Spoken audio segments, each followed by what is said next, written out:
Present us, O Lord, in all our doings with thy most gracious favor, and further us with thy continual help, that in all our works begun, continued, and ended in thee, we may glorify thy holy name, and finally, by thy mercy, attain everlasting life. Amen.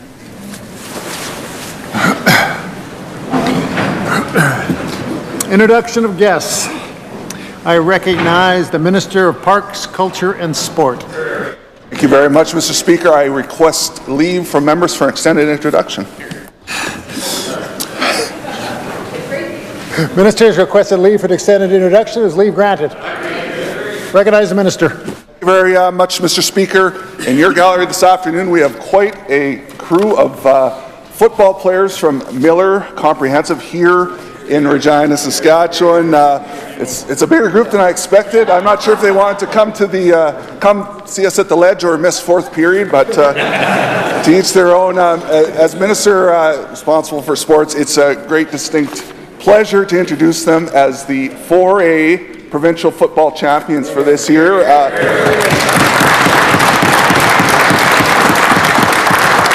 This is the first time in 47 years that Miller has captured that title, so this is certainly a special group for that reason, but also they are a great bunch of kids, and they worked hard, and they were on point all the time. Really quick, Mr. Speaker.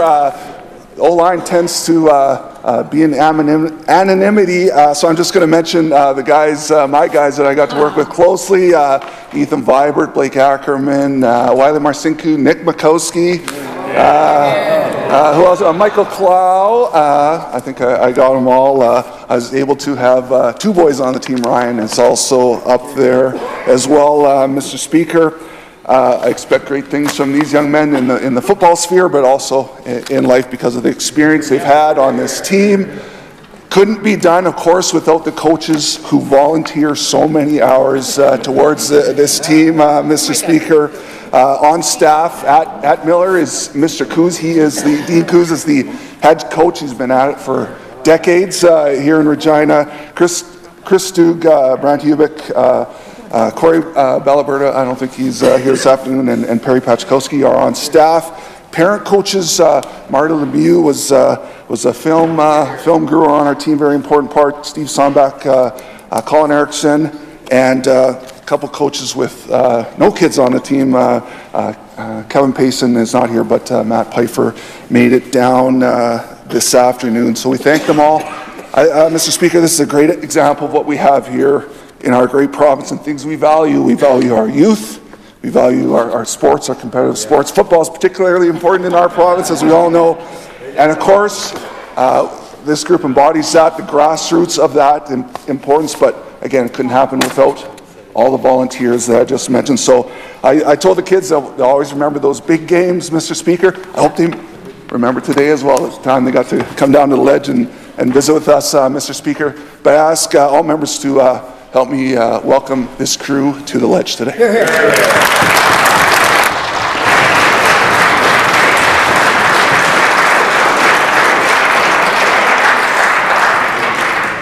Recognize the member for Regina Douglas Park.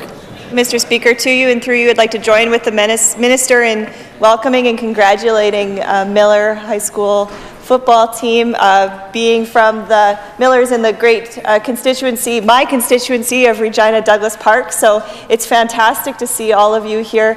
I was excited to see your journey through all the way to 4A provincial champions. Congratulations to the students for their great success, as well as to all of the coaches, including the Minister. Honestly, don't know how he found the time to do this in terms of, in addition to all the work that he has here as well. Mr. Speaker, congratulations once again. So great to see you all here today, and looking forward to seeing what you do with your futures. I'd ask all members to join me in welcoming them to their Legislative Assembly. I recognize the Minister of Justice. Thank you, Mr. Speaker. It's my privilege to introduce in the West Gallery today 21 grade 8 students from École Lakeview School in my constituency in Saskatoon Southeast. Now, Mr. Speaker, I would want to say this to these students, that these will be some of the best and brightest students you could ever want, and they will no doubt find their way to this side of the Assembly sooner or later. Because I can tell you, Mr. Speaker, There's been a number of graduates from that school already who have found their way into this building. Drew Dwernichuk, my former chief of staff, is a graduate of that school, as is Max Waldman, who works in the Ministry of Education, and one of my ministerial assistants, Wallace Waldman, also from that school. So those students have got a great future to look forward to.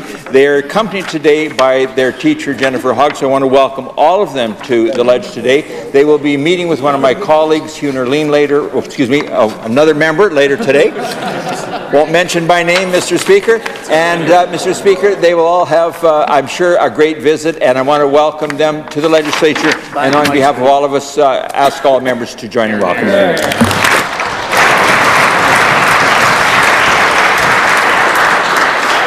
I recognize the Minister of Rural and Remote Health. Thank you, Mr. Speaker. It's my pleasure to introduce another group again today from Parkland College in Yorkton in the East Gallery. It's a group of 29 Canadian Social Studies class students, led by their instructors Lisa Cadu-Delarios and Dawn Fulford, along with Councillor Taylor Litwin. I know Linda Banga was supposed to be along. I know Linda very well, but she never made it. So I ask all members to join me in welcoming them to their Legislative Assembly, and I look forward to meeting with them later on for a picture in the staircase and maybe a little bit of a visit later. So thank you, Mr. Speaker.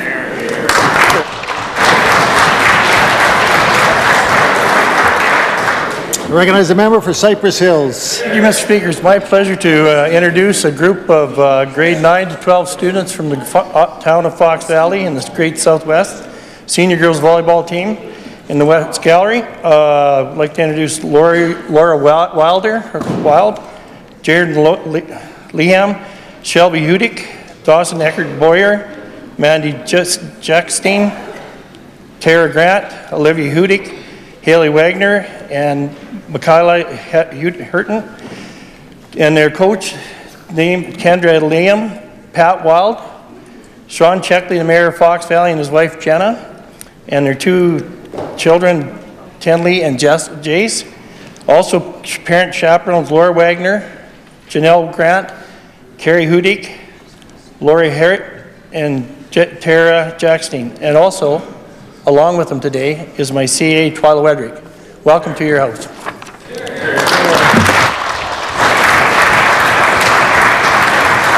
I recognize the member for Moosomin. Thank you, Mr. Speaker. It's my pleasure today to introduce two constituents of Moosomin constituency here in the West Gallery, Stephen Scriver and Kirk Mulder. They're both retired teachers, and Stephen Scriver recently wrote a play that was performed in Wolseley at the beautiful Wolseley Opera House to two sold-out performances, and it was called Wolseley Goes to War, and it was commemorating the sacrifice that our soldiers made in World War I, along with 28 soldiers from Wolseley that were included in the play. And Mr. Mulder is, we're so happy and fortunate to have him in Wolseley. He spent his career in Regina teaching, and he's the person in Wolseley that everyone goes to when they need some advice and some wisdom. And I'm just, I'm very pleased to know you, and welcome to your legislature.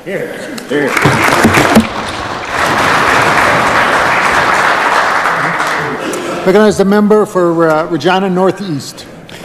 Mr. Speaker, it's with great pleasure today that to you and through you I'd like to introduce a couple of friends in the East Gallery. Heather McIntyre is a tireless volunteer and community leader. She's been active in the Regina Folk Festival, Equal Voice, the Regina Education Action Child Hunger, otherwise known as REACH, the Montessori School, and the Heart and Stroke Foundation, as well as sitting on the advisory board for Gemma House and Grace Haven. And of course, she has also, as many members, or as all members here in this House, has put her name forward both to serve as a candidate in provincial elections and municipal elections. And sitting beside her is someone who will also be known to the members in the Assembly here, Rosalie Longmore, who is I'm sure most well known for her 15 years of competent and able service as the President of the Saskatchewan Union of Nurses. So it's my pleasure, and I ask all members to join with me in welcoming them to their legislature. I recognize the Minister of Advanced Education. Thank you very much, Mr. Speaker. Very briefly, I'd just like to also join my colleague in welcoming the members of the Miller Marauders football team, but I'd also especially want to welcome 3 players who play on the selects. I think there might be a few more players that play on the selects, but I know of 3 in particular who are up in your gallery, Mr. Speaker. Emmett Stedman, who is one of the top Schwann receivers, Luke Hornan, who's a quarterback and led the Miller team this year, and also Carson Sombach. These players have played with the selects every year. They've been dominant players, not just for the province of Saskatchewan in their home high school, but for the country of Canada and the Texas International Bowl every year down south, Mr. Speaker. And so I'd like all members to join me in welcoming these fine athletes to their Legislative Assembly.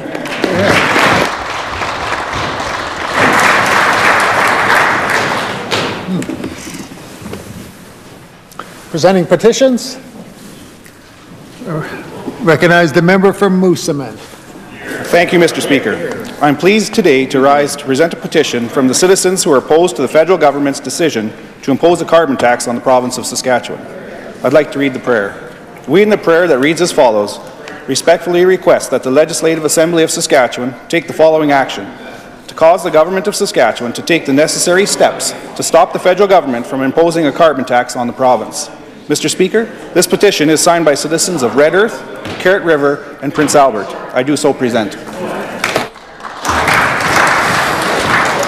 Recognize the member for Regina Rosemont. Thank you, Mr. Speaker. I rise once again to present petitions on behalf of concerned people and businesses all across Saskatchewan as it relates to the hike of the PST and then the expansion of it onto the construction industry, Mr. Speaker, onto construction labor. Quite simply, the epitome of a job-killing tax at a time where we need jobs and investment in our province, Mr. Speaker. And we see the result of this short-sighted move by way of the fact that permits are down and that so many Saskatchewan people have lost their jobs and don't have access to the jobs that they deserve.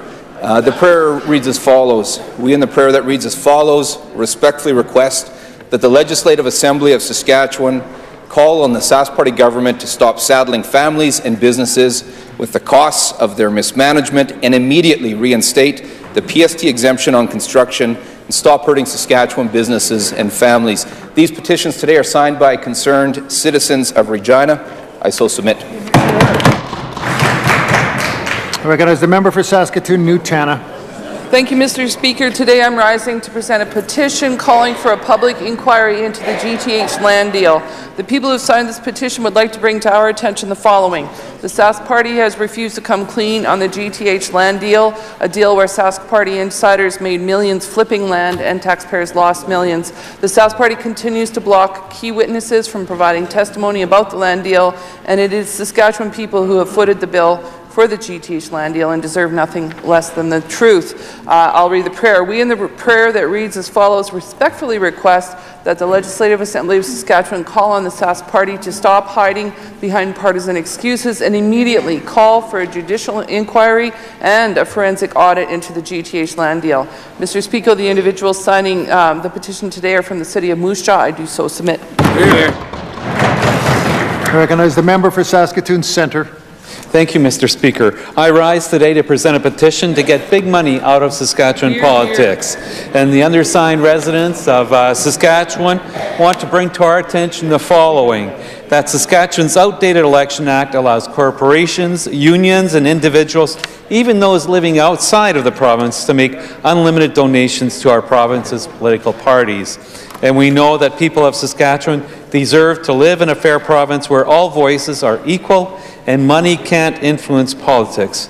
But we know that over the past 10 years, the Saskatchewan Party has received $12.61 million in corporate donations, and of that, $2.87 million came from companies outside Saskatchewan. Mr. Speaker, Saskatchewan politics should belong to Saskatchewan people. Hear, hear. And here we have a situation where the federal government and the provinces of Alberta, Manitoba, Quebec, Nova Scotia, and now British Columbia have moved to limit this influence and level the playing field by banning corporate and union donations to political parties. Mr. Speaker, I'd like to read the prayer. We, in the prayer that reads as follows, respectfully request that the Government of Saskatchewan call on the Sask Party to overhaul Saskatchewan's campaign finance laws, to end out-of-province donations, to put a ban on donations from corporations and unions, and to put a donation limit on individual donations. Mr. Speaker, the people signing this petition today come from the cities of Moose Jaw and Saskatoon. I do so present. Thank you. Recognize the member for Saskatoon Fairview. Thank you, Mr. Speaker. I rise today to present a petition calling for universal pharmacare for Saskatchewan. These residents wish to bring to our attention that Canada is the only country with a universal healthcare system that doesn't include prescription drug coverage, and that this oversight results in unnecessary illness and suffering and costs us billions. That over 90% of Canadians agree that we need a national pharmacare program, which makes sense as 1 in 5 Canadians don't fill necessary prescriptions because the medications cost too much. And when we cover essential medications, we improve people's quality of life and save millions in downstream costs. I'd like to read the prayer. We, in the prayer that reads as follows, respectfully request that the Legislative Assembly of Saskatchewan call on the Saskatchewan Party government to immediately support the establishment of universal pharmacare for Saskatchewan patients and advocate for a national pharmacare for all Canadians. This particular petition is signed by individuals from Saskatoon. I do so present. Recognize the member for Regina Northeast. Mr. Speaker, I rise to present a petition from concerned citizens about the control of Wascana Park. They wish to draw our attention to the fact that Wascana Park is a treasured urban park and conservation area that's been responsibly managed through an equal partnership between the City of Regina, the University of Regina, and the provincial government for more than 50 years. This park has had the most planted trees of any place in North America. They want to draw our attention to the fact that the government unilaterally gave itself majority control of the board of the Provincial Capital Commission through the changes brought on by Bill 50, the Provincial Capital Commission Act, last year, and that the City of Regina and the University of Regina have both expressed an openness to return to a governance model based on equality between the three partners. Right. And that more and more people in Regina and across Saskatchewan are becoming concerned with the growing commercialization of Wascana Park, and they want to see it stop. That's right. I'd like to read the prayer. We in the prayer reads as follows. Amen. Request that the Legislative Assembly of Saskatchewan call on the government to restore the governance structure of Wascana Centre Authority and end the commercialization of Wascana Park.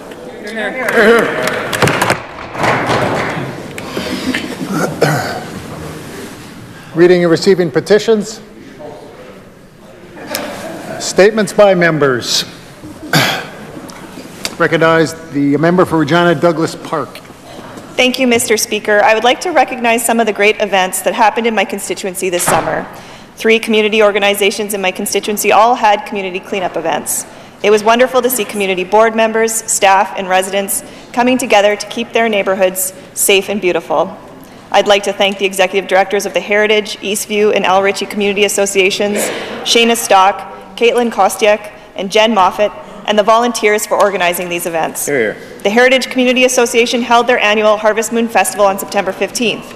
It included musical and spoken word performances from Terrence Littletent, the Cushy Indian Dancers, and the Regina Word Up 2018 Slam Team. There was also entertainment for the kids, such as dream catcher making and felting workshops. I volunteered at the Bouncy Castle, and I do apologize to all the parents whose children I had to ask to get out of the Bouncy Castle a little sooner than they would have liked. Needless to say, though, there was a wonderful parade to top off the great day. From coming together to take care of their communities or taking a weekend to celebrate and spend time with their neighbors, I'm so happy to recognize the great work that my constituents are doing to create strong communities. Thank you, Mr. Speaker. I recognize the member for Melville Saltcoats. Thank you, Mr. Speaker. This past September, the community of Langenburg and the students and faculty of Langenburg Central School hosted the 2018 Saskatchewan Student Leadership Conference. This conference is an annual meeting meant for student council and student leadership advisors from across the province to come together to share ideas, activities, and to network with each other. There were over 650 outstanding student participants and 150 student leaders from throughout Saskatchewan and a few from Manitoba. I know we hosted 3 students from Council at our house. The theme for this year's conference was Don't Stop Believing. Local keynote speakers were invited to share their messages of small-town people doing big things in life. A few of the speakers included an Olympian and host of Amazing Race Canada, John Montgomery from Russell, Manitoba, local author Katie Bergman, and Saskatchewan and Langeburg's very own Jess Moskalu. Thank you to all the keynote speakers for their participation and for inspiring the young men and women at the conference. A couple of special individuals to mention for their extraordinary organizational skills were co-chairs Ms. Fallon Prince and Ms. Patty Zare, teachers from Langeburg Central School. Mr. Speaker, I also want to extend a thank you to the town of Churchbridge for their support with the conference. They hosted the annual banquet Thursday night with over 1,000 participants, which doubled the population of our town and literally broke the internet. And to all of the countless sponsors, donors, billets, families, students, teachers, and incredible volunteers who went above and beyond to make the 2018 Saskatchewan Student Leadership Conference a success, thank you. It wouldn't have been possible without you. Recognize the member for Regina Northeast. Thank you, Mr. Speaker. I rise today to recognize Saskatchewan Film Week, which runs from November 17th to 23rd. There are events all across the city this week to celebrate the accomplishments and contributions of Saskatchewan's film industry. But we know, Mr. Speaker, that this government's decision to cut the film employment tax credit has crippled the industry and hampered our economy. Now, the members opposite know this. The Saskatchewan Chamber of Commerce told them that the program turned a $1 million investment into a net economic benefit of $44.5 million to our province each year. But they buried that report and cut the program anyways. Now, for a government that points to a resource downturn as an excuse for every cut, tax hike, and program wind down, they shamefully turned a blind eye to the economic benefits and the diversity that the film industry brought to our province. Of the thousands of people who kick-started Saskatchewan's film industry in the 1990s, today there are but dozens left. And as one example of that, we have Ms. McIntyre here in the gallery today, whose husband has had to seek work out of province in the city of Toronto to find work in the industry. While our neighbours to the east and west reap record-breaking filmmaking production volumes, Saskatchewan has been left in the dust. This past year, Manitoba Film and Music pegged the production volume for the 2017-2018 year at $160 million. So, Mr. Speaker, I'll just wrap this up. The film industry is looking at rebranding, looking at a couple new names to get some government support, Loblaws or possibly Nutrien. Thank you, Mr. Speaker. Recognize the member for Regina Pasqua. Thank you, Mr. Speaker. Mr. Speaker, this past August, the Regina Indian Industrial School Cemetery received a provincial heritage property plaque to commemorate and honor the lives lost over 100 years ago. The provincial heritage property designation identifies important aspects of Saskatchewan's history. The designation is meant to ensure important stories are passed on and to link people, places, and events that define the character and the history of our province. The Regina Indian Industrial School Cemetery is the place that represents the dark chapter of Saskatchewan's history. It is a site of great sadness, but it is an important story that can never be lost. This permanent plaque is a memorial to all of those First Nation and Métis children who died while attending the Regina Indian Industrial School between 1891 and 1910. The cemetery contained the graves of at least 35 children from communities across Saskatchewan, Alberta, and Manitoba, who were taken from their homes. This plaque is a step in reconciling our past and moving forwards in a better life. Thank you to the Regina Indian Industrial School Commemorative Association and their president, Janine Windolf, for nominating the site for provincial heritage property status. The children of Regina Indian Industrial School and the residential school system will never be forgotten. Thank you, Mr. Speaker. Recognize the member for Cypress Hills. Thank you, Mr. Speaker. The Fox Valley K-12 school has always been known for having both the talented athletes and strong sense of community and leadership. Excuse me, their senior boys volleyball team has a record that few schools, if any, will ever be able to match. They have a continually finished high school in their division each year, winning dozens of provincial championships along the way. Their senior girls had great success with 2 provincial golds, 1 provincial silver, and 2 provincial bronze medals. Congratulations, ladies. Mr. Speaker, last fall, people from around Saskatchewan came together in Fox Valley to help raise money for the families affected during the wildfires. The Premier and I attended a fundraiser, and it was amazing to see so many people and communities come out to support those families in need. The 3 families they raised money for were the families of James Hargrave, who died while trying to fight fire, the family of Eddie Reel, and the family of Ron and Evan Wedrick, a father and son who were fighting fire near Tompkins when they suffered severe burns. Mr. Speaker, Fox Valley is a very unique community that continues to keep Saskatchewan and rural southwest Saskatchewan strong. I now ask that all members please join me in congratulating the Fox Valley teams on the successful season, as well as thanking them for their communities for their fundraising efforts. Thank you very much. Recognize the member for Saskatchewan Rivers. Thank you, Mr. Speaker. This month, a $150,000 initiative to help rural youth facing mental health challenges has been announced at Agribition here in Regina. The funds are being provided from 4 corporate donors and will be given to 4-H Canada to administer a 2-year mental health support program for our young members. Mr. Speaker, the CEO of 4-H Canada, Shannon Brenner, says that young people in rural communities are at great risk for suffering from issues related to mental health, making this initiative very important. One sponsor, Farm Credit Canada, has been very supportive of mental health in the past and has stepped up to help the 4-H Club better support their youth. I had the pleasure of being both the provincial director of my District 32 and was involved as a leader of the West PA Beef Club. So I know firsthand how important this support is for our youth and what positive outcomes it will have for a community as a whole. I thank Agribition for giving space for announcements such as this and panels on mental health to take center stage, as having strong supports for rural areas is very much needed. I would like to thank UFA, Corteva Agriscience, and Cargill for joining in and sponsoring this crucial initiative, as well as Farm Credit for their generous donation to our youth in the 4-H Club Canada. Thank you.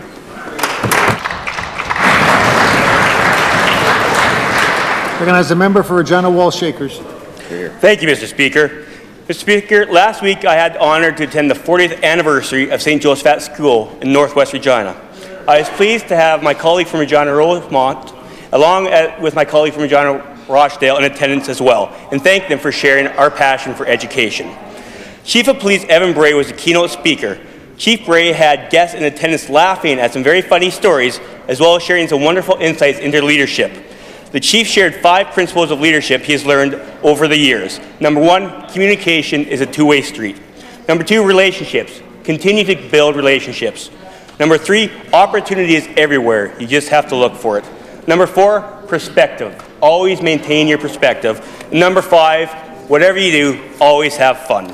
Mr. Speaker, the room is filled with both parents, community members, and St. Josephat alumni, together to celebrate their great memories of the school, as well as the community's accomplishments and its hopes for the future. It was interesting, Mr. Speaker, to reflect on what the community was like 40 years ago and where it is now today. Our government has built many schools within Regina since having the honor of forming in government. I look forward to seeing the communities thrive and build around their new schools just the way St. Josephat's built around theirs. Mr. Speaker, I'd like to thank the sponsors of this event for their contribution to the silent auction and dinner, as it was a great opportunity for our community to come together and celebrate this big anniversary. I now ask all members to please join me in congratulating the SCC at St. Josephat and the organizing community dinner on a wonderful evening, and wish them the best in their next 40 years.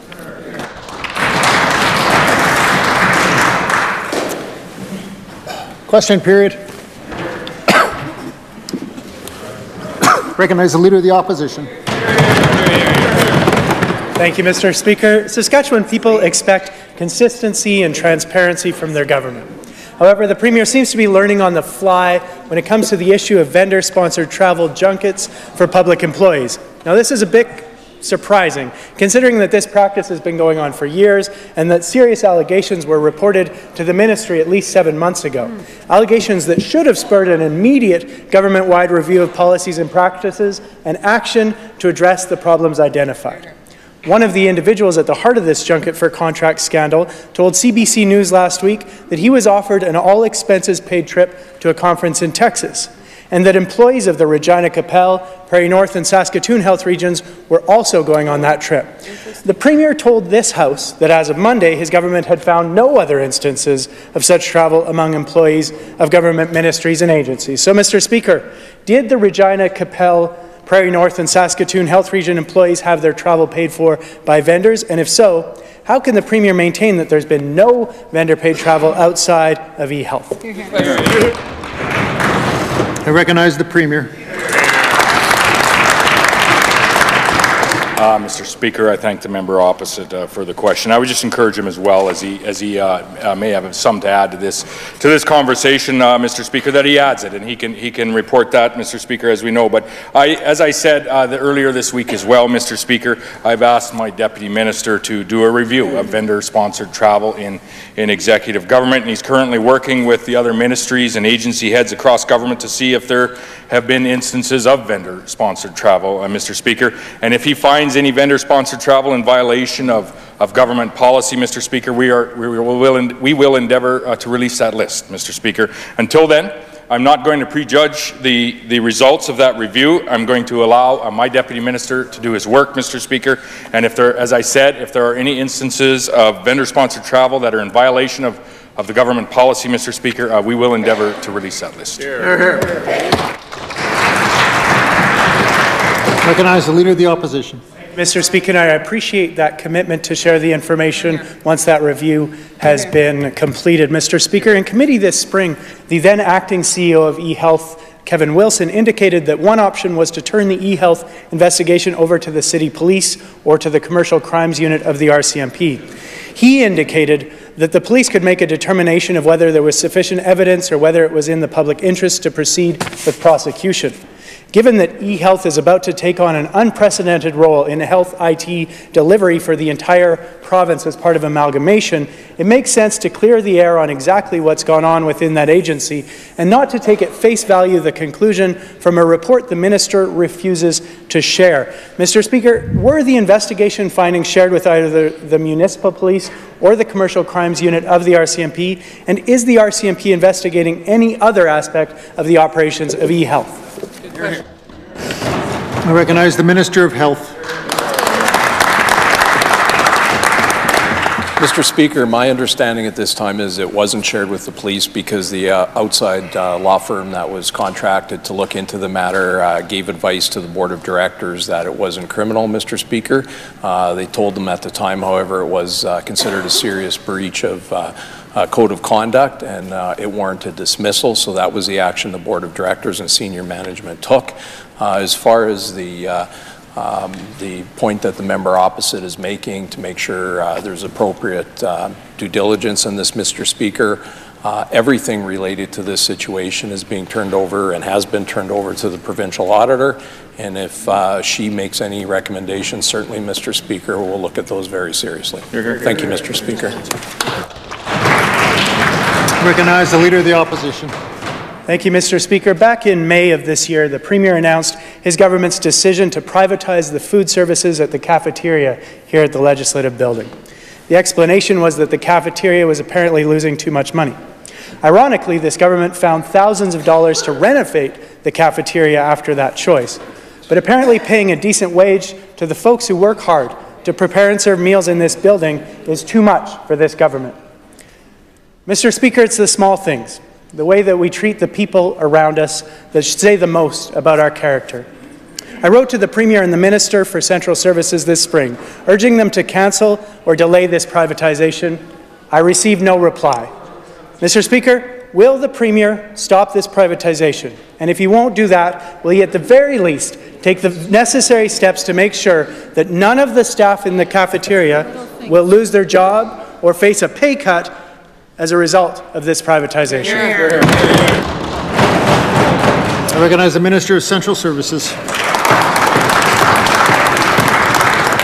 Thank you very much, Mr. Speaker, and to the member, I appreciate the opportunity to review the facts around the cafeteria.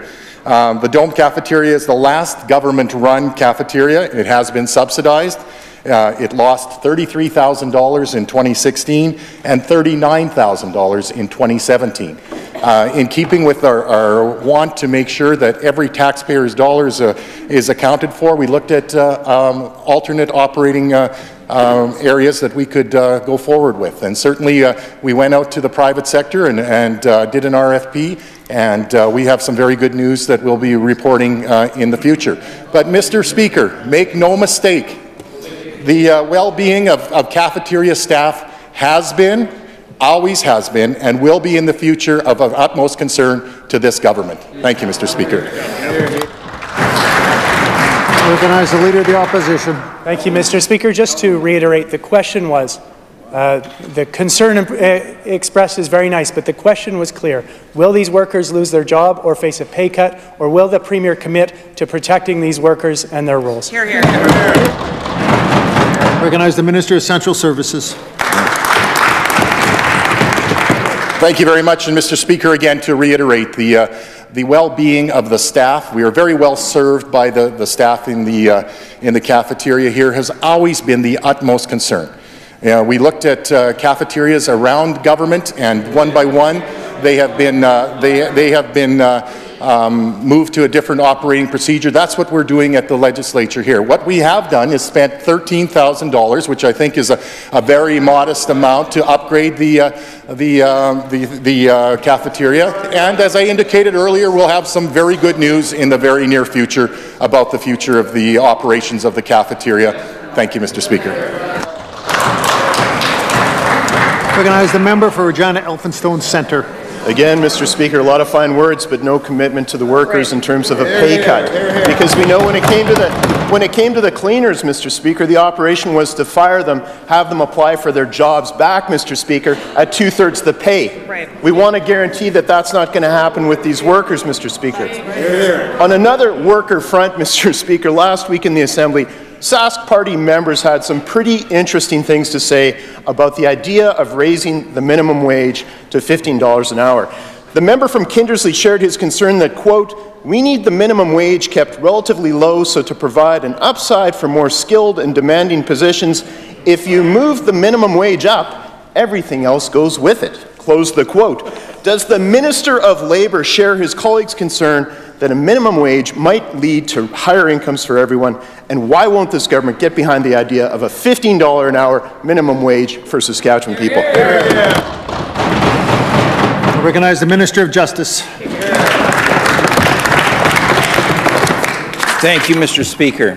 Mr. Speaker, we know what happens if a minimum wage rises too quickly, and it has the effect of moving workers off the payroll. Mr. Speaker, if the members opposite don't want to believe me, they can listen to the Bank of Canada. The Bank of Canada said this: 60,000 jobs would be lost by 2019 if there was a $15 minimum wage. Mr. Speaker, in our province, we've got lower taxes. We took 112,000 people off the tax rolls by having a higher threshold before they started paying it.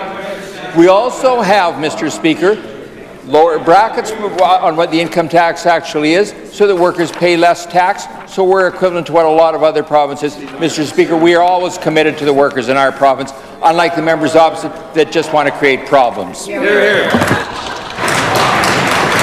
I recognize the member for Regina Elphinstone Centre. Mr. Speaker, that government's commitment to the workers of this province has seen our minimum wage go from the second highest in the country to the second lowest, and it'll be the lowest again very soon, Mr. Speaker. Not much of a commitment. The member from Kindersley wasn't the only one rolling out the right-wing spin on the idea of better wages for working people. The member from Moose Jaw North also weighed in saying, "Let the market decide." Well, that's just about what this government has been doing, and it's been leaving working people behind, Mr. Speaker. If we stick with this government's approach, we won't see a $15 an hour minimum wage until the year 2052, Mr. Speaker. Is the Minister of Labour comfortable with that timeline? And if so, why does he think it's A-OK to make Saskatchewan workers wait so long to make what Alberta workers are making this very day? I recognize the Minister of Justice. Mr. Speaker, the very problem that the member opposite is raising about a long-term solution is exactly why we've indexed the minimum wage in our province, so that it goes up by the amount of inflation in our province, Mr. Speaker. That's what we've chosen to do, so that it doesn't take a long time, so that it moves with it, so we don't unnecessarily shock businesses, so we have something that's predictable. Mr. Speaker, the members opposite don't want to hear that, but here's the reality, Mr. Speaker. A single person with $40,000 income in our province will still pay over $100 less than in 2007, a 21% reduction. Mr. Speaker, they don't want to hear numbers like 21% because they want to make stuff up. Mr. Speaker, a family of 4 with... The Minister knows very well that that's unparliamentary. I'd ask that you withdraw and apologize. Speaker, I withdraw the statement and apologize. But, Mr. Speaker, I would say this. A family of 4 with $50,000 income will still pay over $2,000 less than in 2000, a 76% reduction. That should be something they should know. Recognize the member for Regina Lakeview. Thank you, Mr. Speaker. Our kids' classrooms weren't the only part of our education system that was targeted for drastic Sask Party cuts. The devastating $7.5 million cuts to our library system woke a sleeping giant in our province, with protests and read-ins in communities large and small, and finally forcing a reversal. But in the process, Saskatchewan people learned that this government can't be trusted with our library system.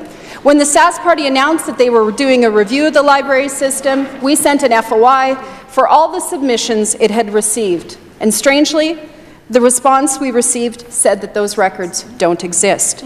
The Minister of Justice was quick to roll out the results of his survey in order to bolster his own arguments. So it's only fair that the same level of transparency applies to the submissions to the Library Review Panel. Will the Minister of Education make those submissions public today?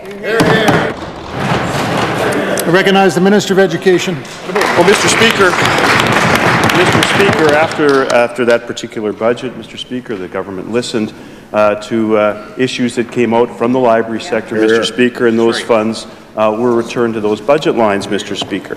And as part of that, Mr. Speaker, the then Minister of Education had promised that there would be a review of the library system, Mr. Speaker, and I was pleased to be able to announce earlier in my tendency, Mr. Speaker, as the Minister of Education, that we would be proceeding with that review. Mr. Speaker, the member from Kenora-Pelly has been leading some conversations with leaders in the library sector across this province, Mr. Speaker. As our legislative secretary, Mr. Speaker, and I made it very clear to the members of the opposition, when that material, when that report is done, Mr. Speaker, we're happy to table it with the House, Mr. Speaker. I made that clear. And Mr. Speaker, he's going to continue with his conversations. I understand they've been very good conversations, Mr. Speaker, about what the future, what the current status of the library system is, Mr. Speaker, and what the future of libraries are in the province, recognizing their importance to the people of Saskatchewan. Recognize the member for Regina Lakeview. Mr. Speaker, we know that the Library Review Panel is currently holding meetings away from the public and away from the media. And we know that at least one of the questions on that survey has alarm bells ringing in libraries all around this province. Quote, if headquarters were to cease to exist, what impact would that have on your library and the services you were providing to patrons? Could your local library branch survive? It's clear from what I've heard from folks in our libraries that they couldn't survive without this support, and I imagine that that's what the Minister's Review Panel is hearing too in all of these conversations that they're having. Will the Minister table those answers to those questions in the House today, and will he ensure that the cuts to library headquarters are absolutely off the table? Recognize the Minister of Education. Well, Mr. Speaker, there's been no predetermination, Mr. Speaker, as to what the results of this work that the Legislative Secretary for Kenora Pelly is doing, Mr. Speaker. This will be a clear report that will be tabled with the House based on those recommendations. Now, Mr. Speaker, they might not want to hear this. But the fact of the matter is asking wide-ranging questions with respect to what the future of Mr. Speaker, but the future of the library system is in this province, Mr. Speaker. We want to hear the voices not just from people in the library sector, Mr. Speaker, but the public will have their voice as well, Mr. Speaker. This government recognizes the importance of libraries to the people of Saskatchewan, Mr. Speaker, what their current role is and what their potential future role is, Mr. Speaker, in supporting the people in this province. We'll make that report, we'll table that report when it's complete, Mr. Speaker, and I have full confidence in the Legislative Secretary with respect to the work that they're doing and the information that they're getting together. Recognize a member for Prince Albert Northcote. Mr. Speaker, yesterday the Minister tried to explain away delays in introducing meaningful child welfare reform by pointing to existing programs and the need to consult. Well, this consultation process started in 2010, and the legislative reform was announced 6 years ago. As we learned yesterday, in those 6 years, more than 600 kids were apprehended by this government before they were even a month old. This is a government that whipped together turn off the taps legislation in days and wrapped up rural crime and trespassing consultations and legislative reform in months. If there's a will, there's a way, Mr. Speaker. We were last told to expect changes in spring 2018, and we're almost rolling into the new year. When will the lives of these children be taken off the back burner? When exactly will we see the new legislation? Hear, hear. I recognize the Minister of Social Services. Mr. Speaker, to say that the lives of the children in Saskatchewan is on the back burner is just a falsehood, Mr. Speaker. It is absolutely pivotal. Our most valuable resource that we have in this province is our children, Mr. Speaker. For them to allude that social service workers are running around trying to take babies under 30 days is absolutely ridiculous. As a former social worker, I would hope she would understand that they are doing a very difficult job out in the field, and they are only apprehending when they absolutely have to, Mr. Speaker. We have some, well, the members opposite seem to chirp about this quite a bit, Mr. Speaker. Maybe you'd like to stand up and ask a question. This is an extremely serious issue about our children, Mr. Speaker, and for them to be chirping from their seats, this is just disrespectful. Thank you, Mr. Speaker. Recognize the member for Prince Albert Northcote. The government knows what changes are needed. The minister could even ask his colleagues, who used to be part of the now dismantled Cabinet Committee on Child and Youth, for some insights. Order, please. Recognize the member. Mr. Speaker, the minister knows the root causes persist.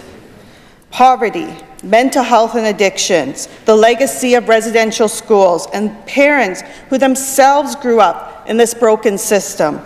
Perhaps not so much rural crime, as the minister alluded to yesterday. But most of all, what persists is the broken system this government has refused to fix. When will this government prioritize these changes and start paving a better path forward for these children? Recognize the Minister of Social Services. Thank you, Mr. Speaker, and I'm pleased to update the House on this. We now have 17 First Nation child and family agencies working on behalf of social services, delivering our services on and off reserve throughout Saskatchewan, Mr. Speaker. We have also increased our funding to First Nation CBOs on reserve by a whopping 453% in the last 10 years, Mr. Speaker. We continue to work with our First Nations and Métis partners to be able to deliver the service that puts the child at the centre of this, Mr. Speaker. We always want to make sure that the child's interests are first and foremost. We will work with the parents to be able to develop a healthy environment for the children, but Mr. Speaker, we will always put the child's safety first and foremost. Thank you, Mr. Speaker. Recognize the member for Saskatoon Fairview. Here. Mr. Speaker, doctors are joining patients and families in sounding the alarm about ambulance fees and the impact on patient health.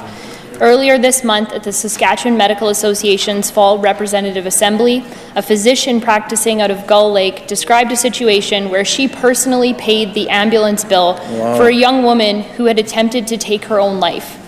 Despite needing care, the patient was refusing to be transferred to a mental health facility because she simply couldn't pay.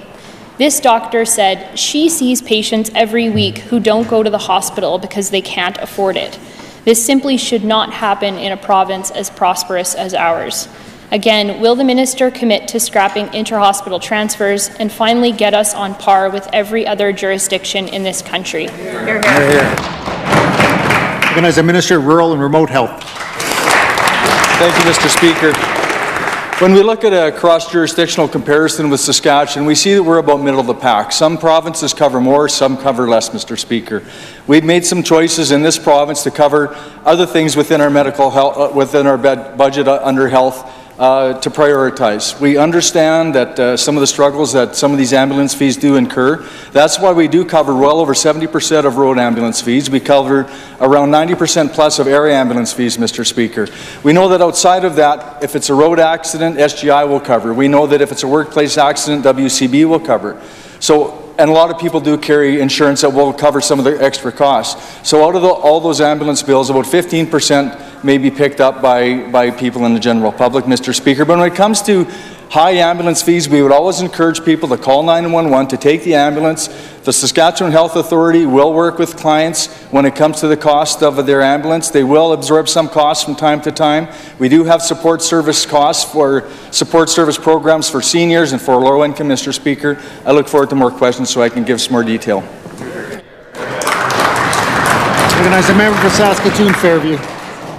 Mr. Speaker, the government has been using these lines for years. If they are in fact covering between 70 to 90% of costs, and Saskatchewan people are still getting bills for thousands of dollars for necessary care, they should have listened to the concerns, gone back to the drawing board, and fixed their broken system years ago. Right. Of course, they knew this. In 2008, the member from Indian Head Milestone struck an EMS committee and commissioned a review to inform a long-term plan to improve services. The review said people were bypassing care because of costs, that our system was disproportionately hurting people living in rural and remote communities, and that inter-hospital transfers are a barrier to accessing care. Instead of taking their own advice, this government shelved the report and is instead undertaking another review to tell us what we already know. Again, at the very minimum, will this government agree to scrapping fees for transfers between health facilities? Hear, hear. Recognize the Minister of Rural and Remote Health. Mr. Speaker, this government has been fully engaged with EMS providers and the citizens of this province for over 10 years since we did form government. Mr. Speaker, as long as I've been in this position of about 4 years or so, I've been constantly in contact with members of SEMSA, EMS, to find better ways that we can help them provide those services. That's why, Mr. Speaker, when we did the panel report on health system restructuring, a big part of that was recommendations coming through that panel report and recommendations from SEMSA. A lot of those recommendations are in the works right now. We're redoing all the contracts with our providers over the next number of months and the next time, a little bit of time, Mr. Speaker, and getting the input from those providers when it comes to what they can do to better respond to some of these calls, what they can do for better tracking, what they can do for quicker response times, maybe using the nearest car for a call, which will help with some of these issues, Mr. Speaker. We're fully engaged with this file. We have a lot of good work that's come about through these reviews, and we're working with SEMSA and the Health Authority to make sure that we have a very responsive system to the people of this province. Recognize the member for Saskatoon Newtana. Thank you, Mr. Speaker. I'd like to offer the Minister of Highways the opportunity to correct the record regarding the major deficiencies that have been found in the Regina Bypass P3 project. We learned there were major deficiencies because they are listed in an email from an official in Highways, but the details of that list were redacted. Now, we know that list of major deficiencies did not include the roundabout that proved impassable to some trucks because it was only some trucks, so that was considered a minor deficiency. But we know, because the former minister shared an example in this assembly last week, that one of these major deficiencies was the breach of an aquifer in Wascana Creek. Yet the Minister of Highways said twice yesterday, quote, "There are no major deficiencies on this bypass," end quote. Would the minister care to clarify the record and table today the full list of major deficiencies? Hear, hear. I recognize the Minister of Highways. Hear, hear. Thank you, Mr. Speaker, and I thank the member opposite for the question. And I think this is an opportunity for both ourselves and the opposition to appreciate the fact of the level of scrutiny that takes place on this project. At the end of the day, we can all sleep well knowing everything has been looked at and taken care of within the contract that we have. Mr. Speaker, this project has 12 overpasses, 40 kilometres of new 4-lane highway, 55 kilometres of new service roads. Mr. Speaker, this project is already providing safety for the east side of the city, and when it's completed on time and on budget, it will bring additional safety. Thank you.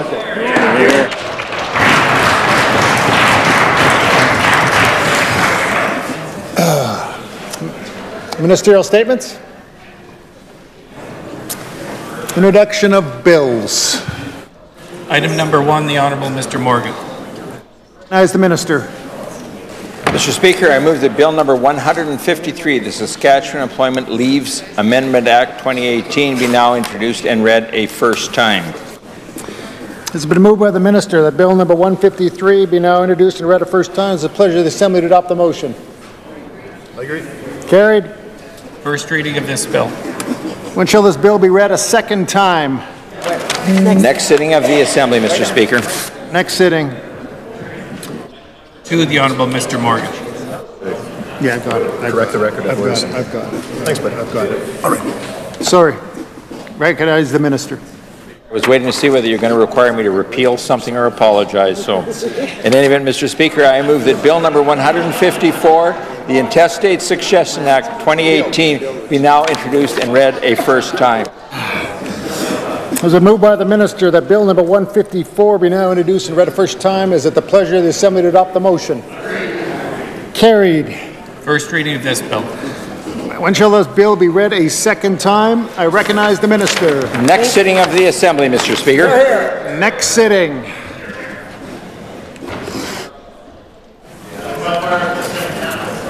Presenting reports by standing and special committees. I recognize the Chair of the Standing Committee on Crown and Central Agencies. Thank you, Mr. Speaker. I am instructed by the Standing Committee on Crown and Central Agencies to present its 6th report. The 6th report summarizes our committee's work from January 6, 2016 to September 10, 2018. We considered the Boundary Dam carbon capture project, considered recommendations for the Audit Committee of Saskatchewan, reviewed over 100 reports and financial statements released by Crown corporations and related entities, and received chapters of 9 provincial auditor reports. I want to thank our current and past members for their diligent work. I now move that the 6th report of the Standing Committee on Crown and Central Agencies be now concurred in.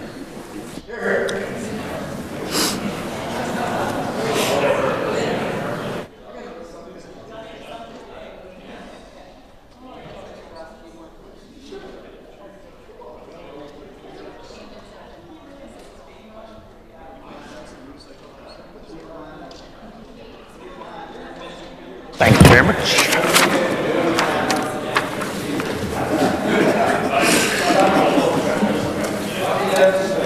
It has been moved by the Chair that the 6th report of the Standing Committee on Crown and Central Agencies be now concurred in. Is the Assembly ready for the question? Is it the pleasure of the Assembly to adopt the motion?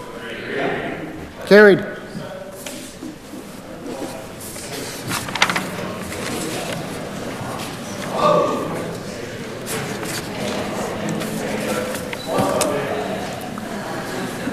I recognize the Chair of the Standing Committee on Private Bills. Mr. Speaker, the Standing Committee on Private Bills met earlier today and considered compliance of the rules for the petition for Private Bill number 901, Private Bill number 902, and Private Bill number 903. Mr. Speaker, I am instructed by the Standing Committee on Private Bills to present its first report. I move that the first report of the Standing Committee on Private Bills be now concurred in.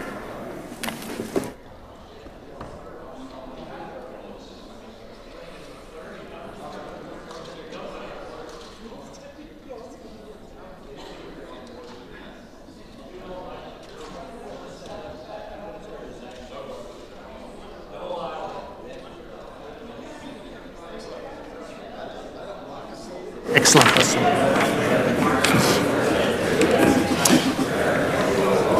It has been moved by the Chair that the first report of the Standing Committee on Private Bills be now concurred in. Is the Assembly ready for the question? Is it the pleasure of the Assembly to adopt the motion? The motion is carried. Pursuant to Rule 104, Private Bill number 901, the Luther College Regina Act 2018, Private Bill number 902, the St. Andrews College Amendment Act 2018, and Private Bill number 903, the Canadian Revival Training Centre Act 2018 is deemed to be read the first time and is ordered for second reading on the next private member's day.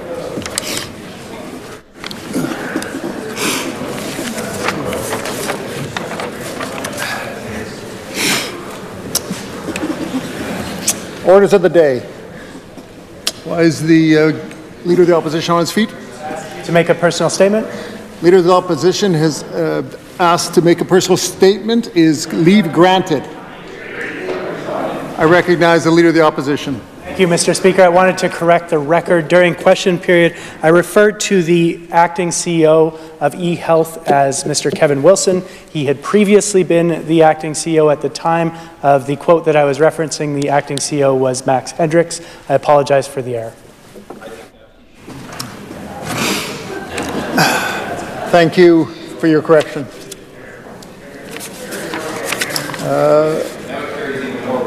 Orders of the day. Orders, second readings. Item number 1, Bill number 152, the Builders Lien Prompt Payment Amendment Act 2018. Honorable Mr. Morgan. I recognize the Minister of Justice.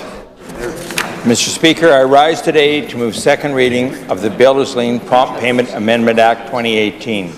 The Builders Lien Act seeks to create a careful balance between the rights and obligations of landowners and the building trades and professionals that assist in construction projects.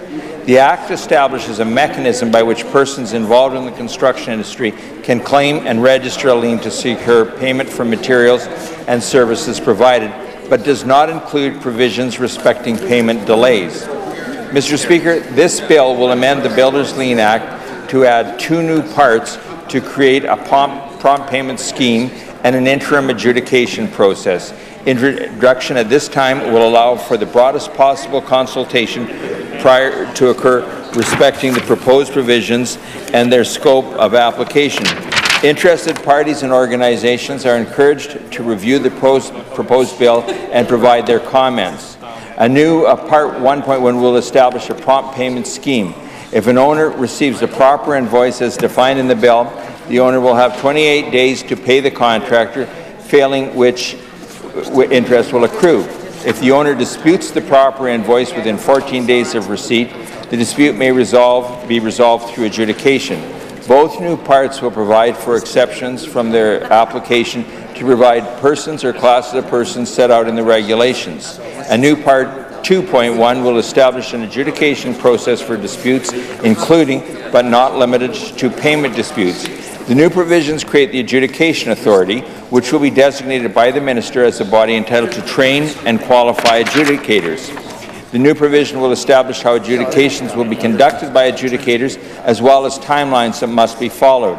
The adjudication process will require that a decision be provided in a short time frame as compared to a court process, which, depending on the subject matter, may take years to resolve. The proposed adjudication process will provide interim relief for disputes. Parties to a dispute will still have the option of eventually pursuing resolution of the dispute in court or through an arbitrator, but unless or until that is done, the determination of the adjudicator will be binding and allow the project to carry on and payments to flow. The Government of Saskatchewan is committed to encouraging alternate dispute resolution methods in all areas where pursuing resolution of the court's process may be timely and costly. The Government of Saskatchewan is also committed to supporting the construction industry and the timely payment of proper invoices. Mr. Speaker, I'm pleased to move second reading of the Builders Lien Prompt Payment Amendment Act 2018. Thank you, Mr. Speaker. Hear, hear.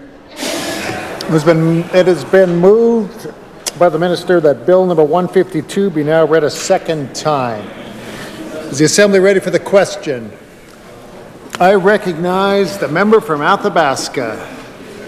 Thank you very much, Mr. Speaker. I'm pleased to again offer a perspective on this bill as it's being introduced. And Mr. Speaker, one of the principles behind the bill is to ensure that there's prompt payment for many of the services that the construction industry offers to the people of Saskatchewan, and in some instances to government agencies such as Sask Housing and so on and so forth.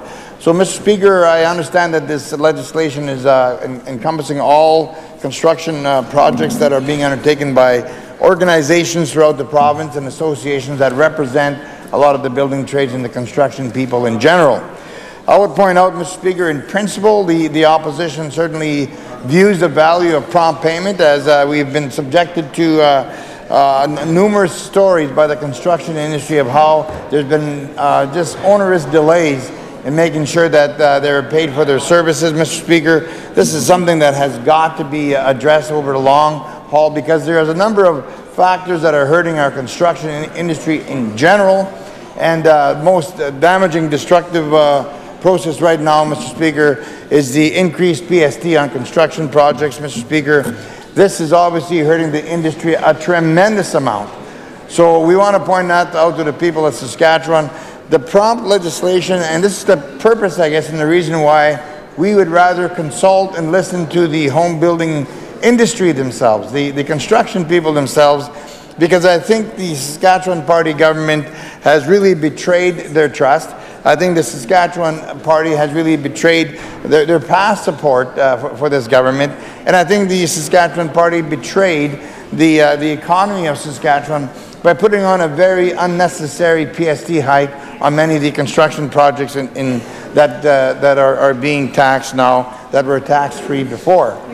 Now, Mr. Speaker, again, from the opposition perspective, one of the pillars of our economy has always been construction. Saskatchewan people know how to construct very well. We've got a robust array of professionals that can do everything from bricklaying to electrical to plumbing and heating to construction design and the actual construction itself, Mr. Speaker. We have people in the industry that are professionals, they are dedicated, they work very hard, and they're very proud of their industry. And over time, Mr. Speaker, this industry has helped create thousands of jobs and has paid millions in taxes and really has prompted Saskatchewan to be one of the stronger economies over the many, many decades that we have had them operate in our province. So I think, Mr. Speaker, we in the opposition recognize the incredible value of the construction industry. And when we see the government of the day put a PST tax on their industry, Mr. Speaker, that is certainly a great disservice to this industry. And we're seeing evidence today now as we see more and more people are being laid off, more and more people are having to find work elsewhere, Mr. Speaker. And these are people, men and women, and families that have good mortgage-paying jobs. They are now unable to work because the Saskatchewan Party could not manage the finances of a boom time, had to go back and tax the Saskatchewan people over $1 billion, and this industry did not escape the wrath of the Saskatchewan Party when it comes to their tax and spend measures, Mr. Speaker. It is absolutely hurting their industry, and they have been very, very vocal about this particular matter. So I think I would, first of all, lend our support to the concern that the construction industry has been expressing for the many, many months. I think the PST idea on construction is foolhardy. It is very, very destructive to the whole economy of Saskatchewan, and in particular the construction industry. So again, Mr. Speaker, $1 billion in tax hikes in 1 year. And we can't understand how the Saskatchewan Party can take a booming economy, record revenues and a low debt that they inherited from the NDP, and turn around, you see record debt, you see record tax increases, and now we're also seeing, Mr. Speaker, a number of industries being hurt by this government. Now, again, as I make reference to my perspective of being a Northern hockey player and observing what the Saskatchewan Party is doing, what the Conservatives are doing in general, Mr. Speaker, that hurts the industry in the province of Saskatchewan.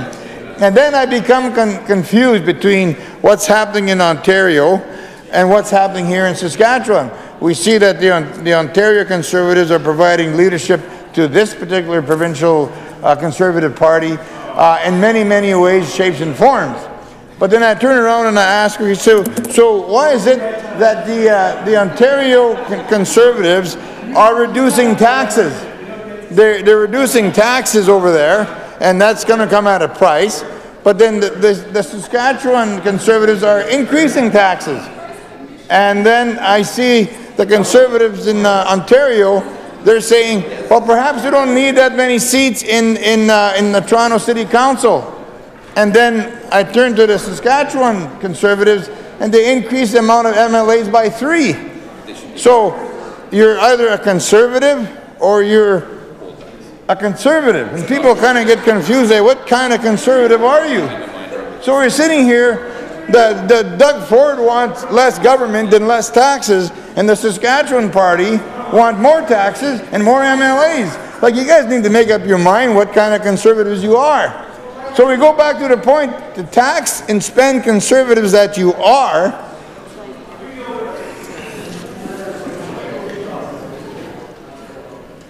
Sask Party government, the NDP opposition, we've agreed to that. So get rid of the word Conservative for now.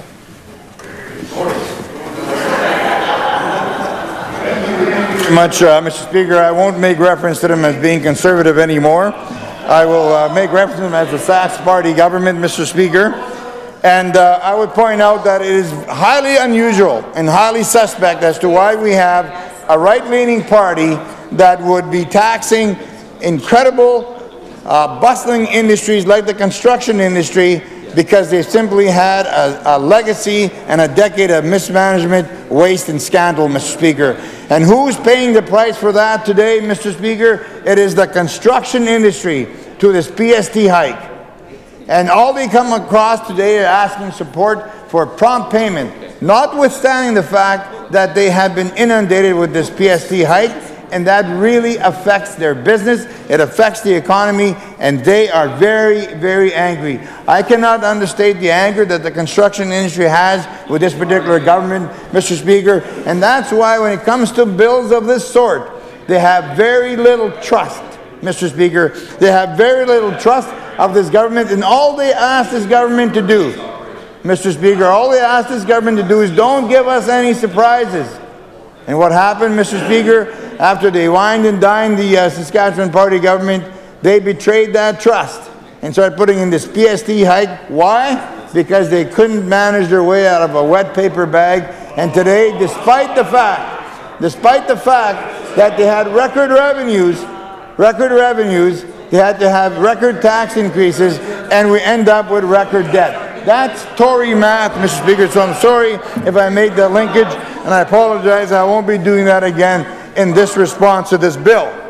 And I would point out as well, Mr. Speaker, again, I go back to Mr. Ford in Ontario. He wants less government, less councillors in the city of Toronto. These guys added 3 more MLAs, you know, when it wasn't warranted. Doug Ford's Tories want less taxes. Well, these guys had $1 billion in taxes 1 year alone. And they want to address the debt. These guys, well, that's going to be $23 billion by 2021. It's no big deal for them, Mr. Speaker. P3 schools are adding to that debt for many, many years after they're built. So my point being is people have to be concerned about the mismanagement, scandal, and waste and how the Sask Party is governing our province. They have got to go, Mr. Speaker. They have to go. There's no question about it because they have lost their way. they're tired, and they're old. And this is the reason why, Mr. Speaker, this is the reason why they're forced to go back and increase taxes to a very important industry called the construction industry. Mr. Speaker, they have asked time and time again, the industry itself has asked, don't give us any surprises. They've asked for prompt payment, Mr. Speaker, as I've indicated in the bill. But you also have to look and equate the prompt payment legislation to the damage done on other fronts to this industry. It is very important, Mr. Speaker. It is very important. So I would point out again, this government has got to go because they have taxed people to death, they have hurt our industry, they have hurt our economy, and we're still trying to figure out what principle of a party they represent because we're confused over here. Either you're right wing, or you're right wing, or you're right wing. You can go by any other name, but why do you want more MLAs? Why do you tax the heck out of the Saskatchewan people $1 billion in 1 year and call yourself conservatives, Mr. Speaker? Oh, sorry, Mr. Speaker, Saskatchewan Party. So I think it's really important. I get confused, Mr. Speaker. And I would, again... Confused as I get, but we're on the Builders Lien Prompt Payment Amendment Act. Just a reminder. Recognize the member. One of the things that this party could actually do, Mr. Speaker, is a prompt payment. Now, some of the building trades and some of the builders in our province have some concerns because, first of all, the trust factor is not there. That trust has been betrayed hundredfold as a result of the PST increase. That's my point and my connection to the bill, Speaker. So I think it's important to note is that as you look at the impact on this industry, Mr. Speaker, they've asked for no surprises. Can we do simple things like the prompt payment? So these, now the minister's talking about the prompt payment, and we can't blame the construction industry because they have been led down the garden path by this government too many times. So when it comes to prompt legislation, they want to see what's in the detail. As we've indicated in the Assembly from the opposition perspective, the devil is in the detail. So we want to see those details. The construction industry wants to see the detail. Prompt payment doesn't mean you create a whole series of processes again. That'll delay the prompt payment, the impact. So we need to see what the process is. We need to see what the details are and the history of how this government has treated our very successful construction industry, Mr. Speaker, is one that does not earn trust from their perspective and certainly does not earn trust from us. And that's why we say, Mr. Speaker, they have got to go. They're tired, they're old, they're broke, and over the series of the last 10 years, through scandal, mismanagement, and waste, they have destroyed Saskatchewan's future. And I say shame on them, but we're going to have more. We're going to have more to say, Mr. Speaker, about this particular bill and how they have confused everybody in the right-wing world with their action because they're actually confused themselves. So I would point out, Mr. Speaker, I just, for the life of me, I've been here for a bit, I can understand what they represent. I need to know what they represent, and people out there are getting more and more confused. So if people are confused, the provincial government is confused, they're broke, they've lost their way, they don't know what to do. Well, Mr. Speaker, that's a recipe for the obvious. Time to get rid of them. They have got to go, Mr. Speaker. So on that point, I would say, Mr. Speaker, we have a lot more to say about this bill.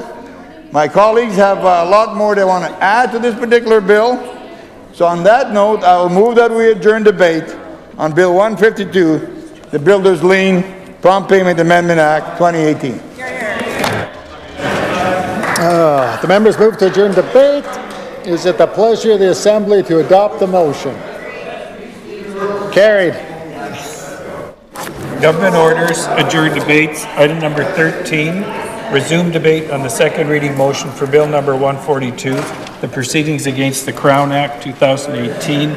Ms. Sproul. I recognize the member for Regina Northeast. Thank you, Mr. Speaker. It's my honor to enter into this debate here today on Bill 142. This bill is is essentially about repealing replacing the former legislation with a new legislation, which is almost the same as the former one, but there are a few changes. One of the significant changes, of course, is making it a bilingual piece of legislation. And, of course, Mr. Speaker, that's something that we always laud.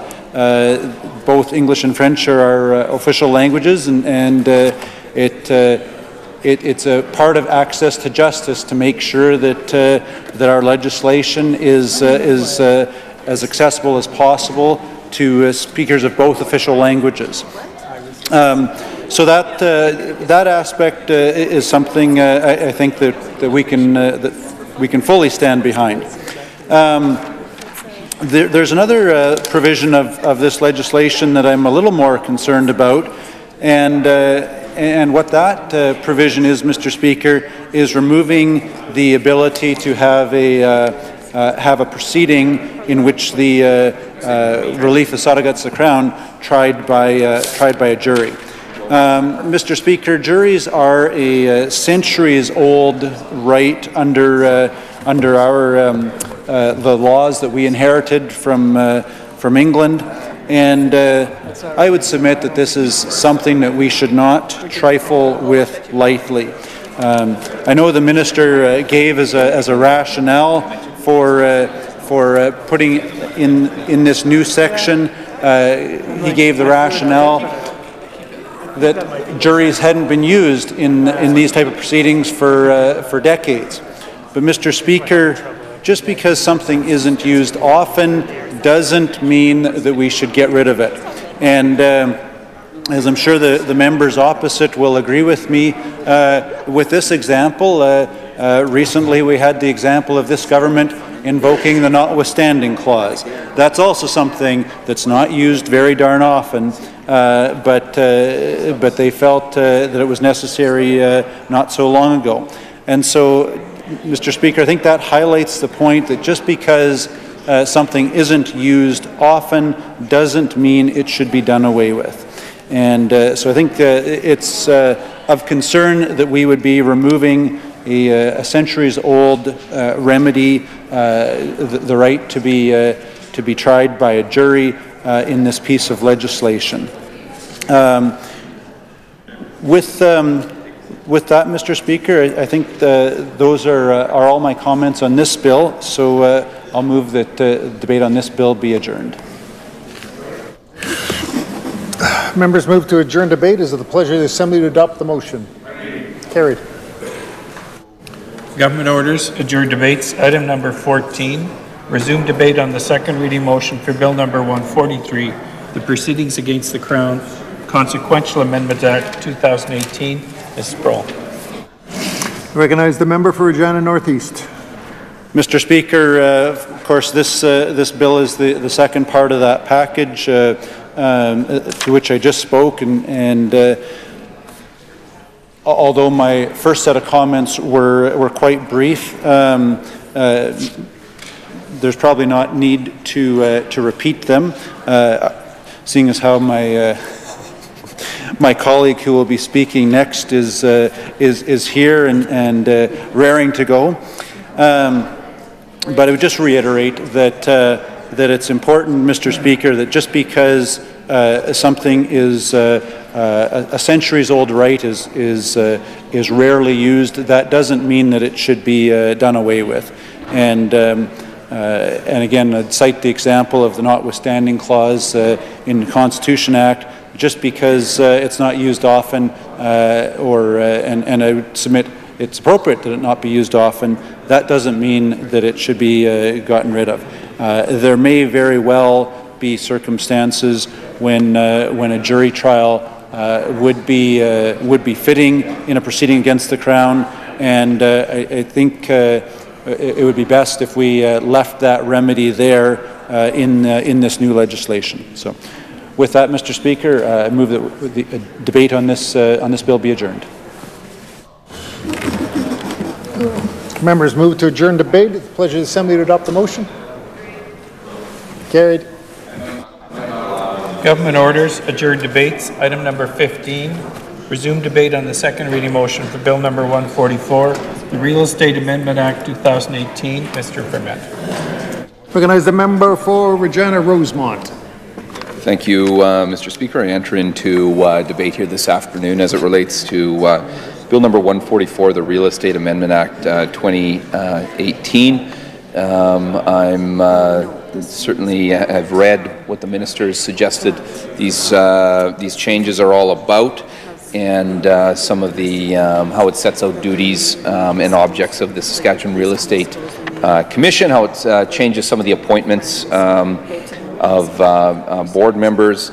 I believe also allowing for the Commission to post its annual report on its website and to make it available to everyone without a need to specifically request it. Certainly, I think that seems fair and transparent, Mr. Speaker. It allows the Commission to maintain electronic registrar, changes the bylaw procedure, raises the fines amounts payable to the Commission, and I'm sure that's a fair measure to make sure that fines are updated to make sure that they have the intended impact of those fines. Changes to the appeal process as well here, Mr. Speaker. So there's various changes that I suspect are modernizations that are housekeeping. Certainly we'll be consulting very closely with those involved in the industry to make sure that that's just the case. Far too often we see with the Sask Party government that they bull ahead with their own changes, Mr. Speaker, without consulting, without understanding the consequences of their choices. Certainly we had the Saskatchewan Realtors Association to the legislature for a dialogue just recently.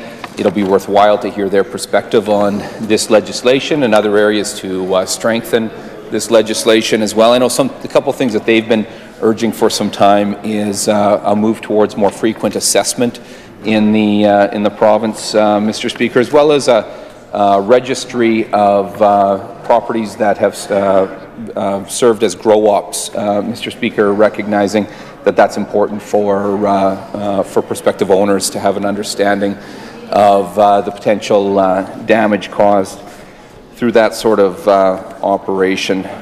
It's important that we have a real estate industry in the province that the public can place great trust in. I believe that to be the case, but we should be looking for every opportunity to improve that with the public as well.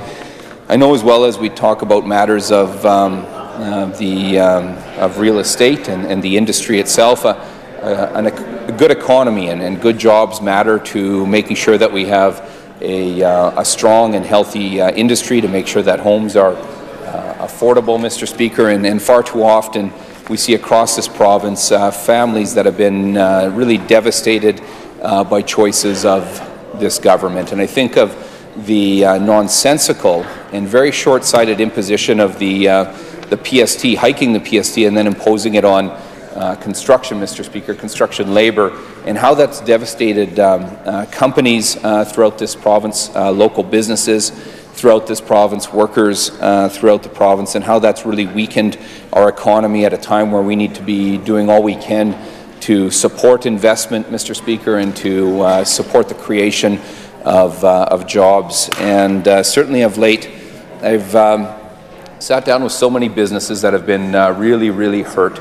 by that PST hike and expansion, circumstances where companies are, by way of the number of employees that they have, are a fraction of themselves of just 2 years ago. Building permits that are down across Saskatchewan, Mr. Speaker, as in Moose Jaw recently, sitting down with local businesses that were in the construction industry that were relaying to me that in 2012 they built 120 new homes, and this year, Mr. Speaker, it's down to 10. That's a incredibly dramatic shift. It's meant that those companies are under huge strain.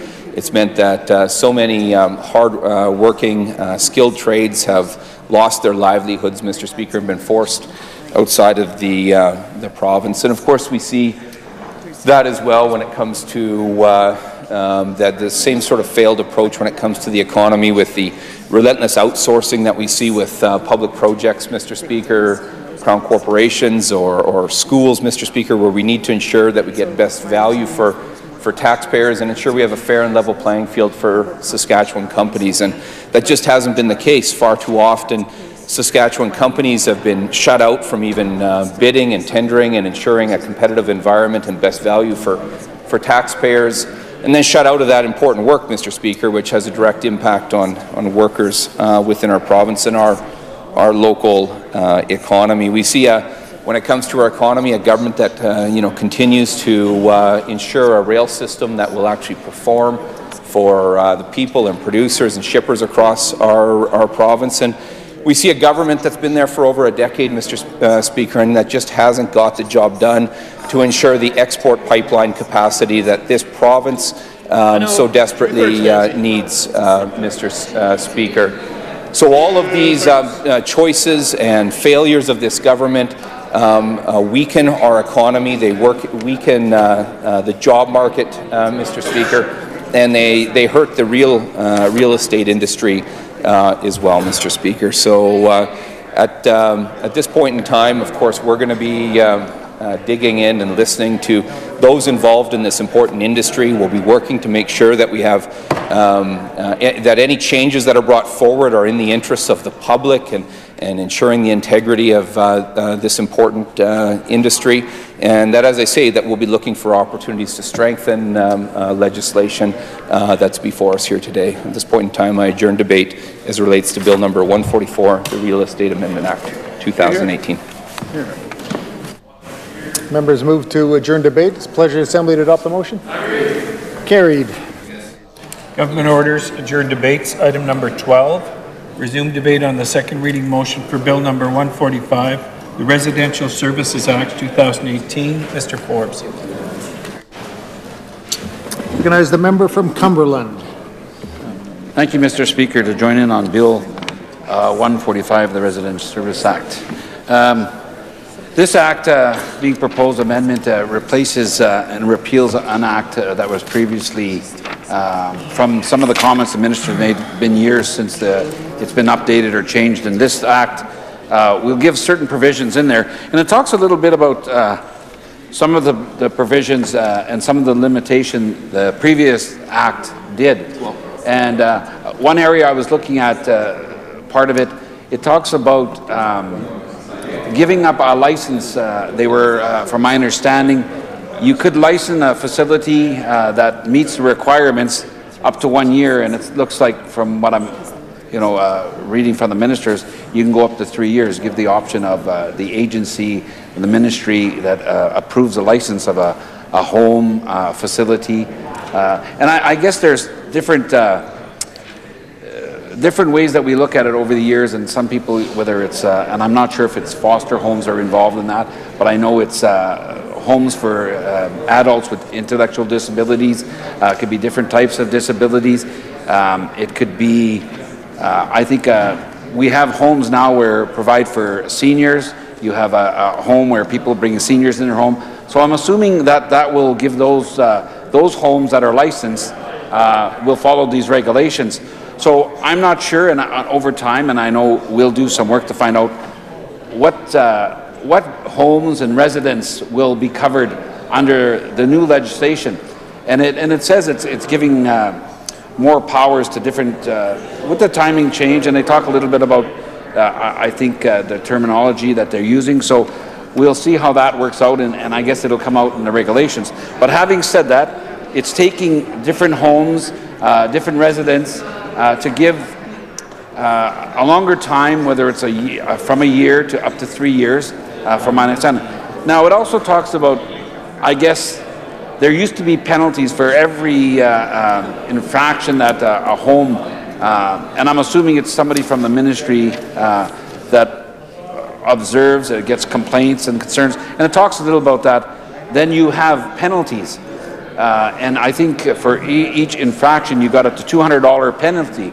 Now what they're saying is it's moved up. It'll be $300 a day. So obviously they either, if there are issues, and I know we'll ask that and we'll get clarification on that, So is that if somebody changes, if they have found an issue, an inspector or somebody's going in and they get a complaint or they hear a concern from a resident or whoever about a certain violation in a residential building or a place where these regulations will govern and under that, if there's a violation, then it's $300 a day. So I'm not sure if it's if they correct the infraction, then maybe it's 1 day, 2 days once they find out. So that needs to be worked out, and then maybe in the regulations it'll come, or I know in committee we can ask about that.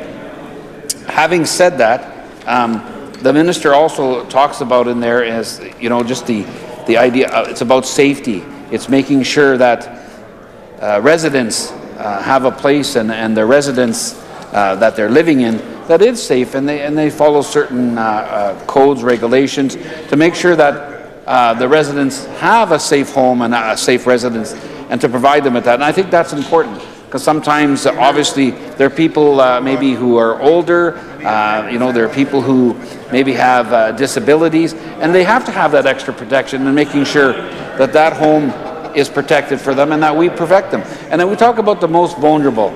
And again, we say this, so I know from our side of the House and my colleagues, we'll have more questions about this, and I think sometimes it's important that government and even as opposition, as our critics and members, we check with individuals. Do they have recommendations that would improve the legislation when we're making amendments and changes? There's opportunities for the public and those people who want to have input into changes. So we, on the government side, like everything else, recommendations come forward, whether it's from employees, whether that work for the ministry, whether it's residents, whether it's people who are operating residential homes, who will provide that service.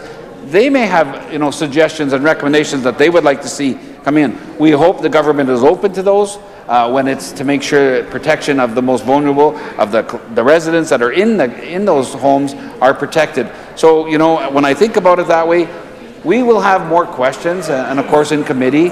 And like I say, we'll try to find out if there's any suggestions that individuals can come. And we know that individuals get a hold of us as critics, as government side, to say, here's some suggestions. And sometimes when legislation comes, it's because it's something that's been asked for by residents and by the people that legislation will impact. But sometimes it is the government bringing it forward. So at this point, I don't know what it is, but we'll in committee get to find out why it's coming forward, and we'll do our due diligence that we're supposed to do and required to do on behalf, and that's why we're here. So at that point, Mr. Speaker, I don't have any more comments on this. I know we will have more to say in committee, so I'm prepared to adjourn on Bill 145, the Residential Service Act. Thank you. Members move to adjourn debate. It is the pleasure of the Assembly to adopt the motion. Carried. Government orders, adjourn debates, item number 11. Item number 10, resume debate on the second reading motion for Bill number 147, Oil and Gas Conservation Amendment Act 2018. Ms. Mowat. Recognize the member for Prince Albert Northcote. Thank you, Mr. Speaker.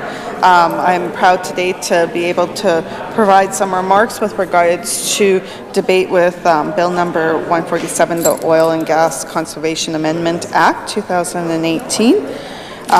This piece of legislation is going forward with some amendments, and it's my understanding because of some other legislation that's being put forward, and so needing to update the regulations and the legislation within this act.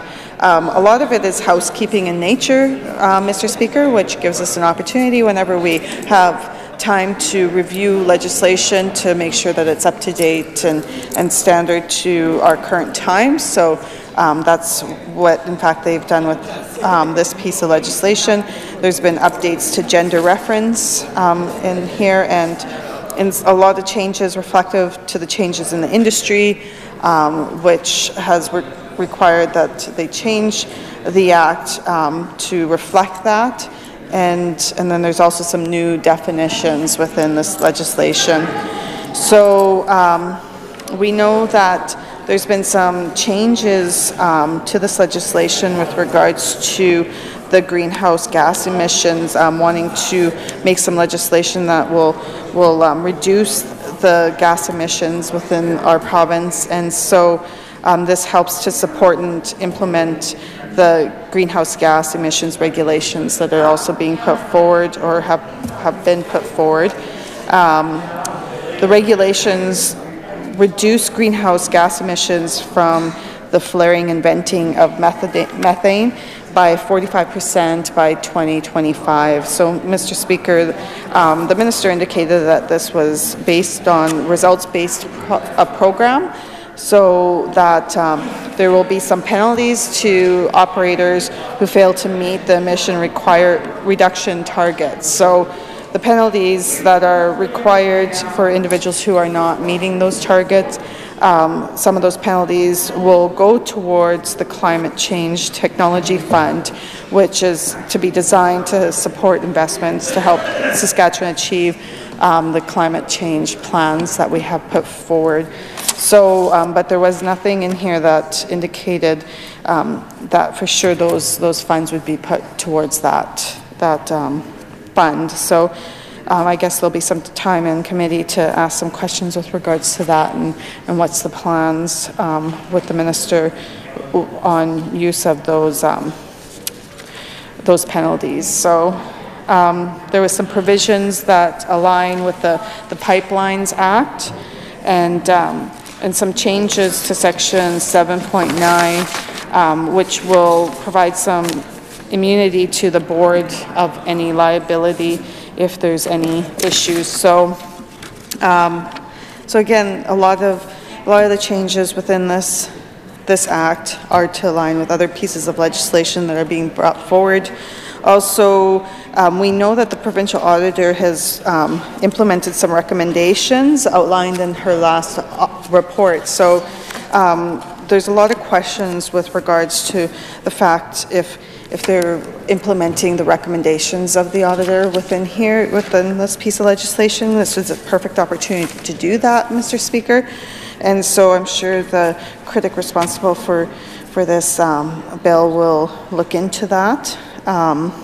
Also, the last auditor's report, we could see that there was a significant decline in industry operators reporting incidences. Now, we're not quite sure if it's because there's less incidences that are occurring or if people are not reporting them.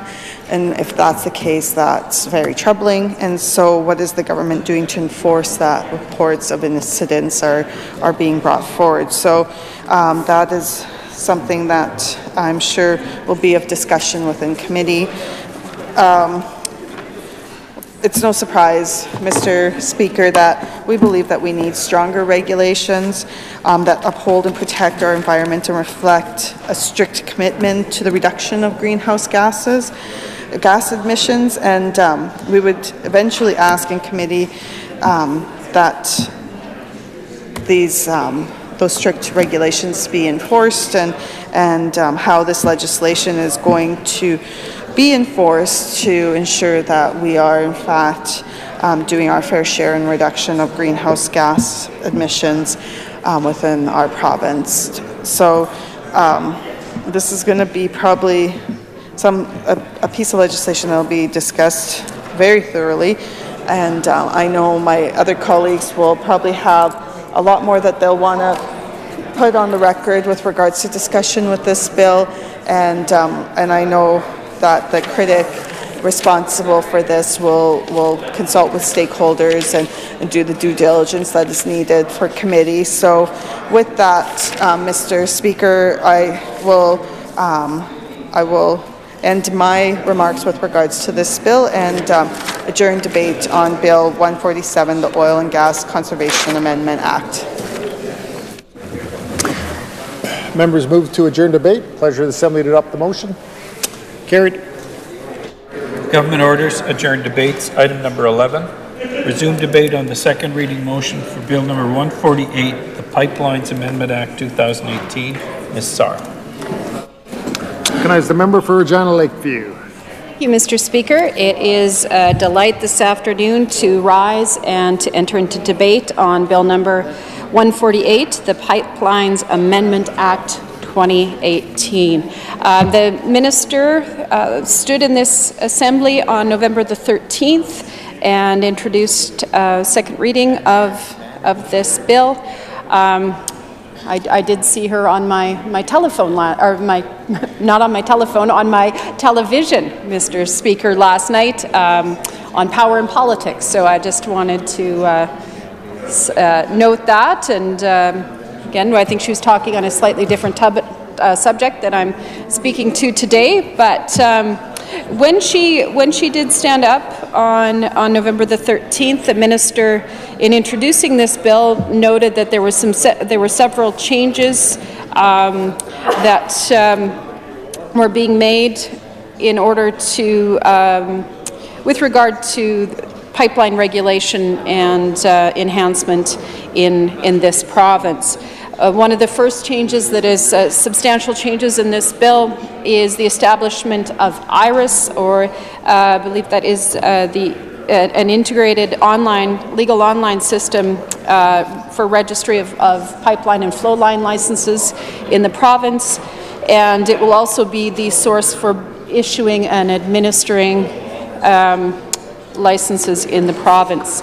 So that is a fairly significant change, and I think one that does seem to make a lot of sense. I know in previous comments, my colleague from Nutana noted that after the oil spill, the Husky oil spill in the North Saskatchewan River, she had cause to go online and look up where some of the pipelines and flow lines were in the province, and had a great deal of difficulty doing that.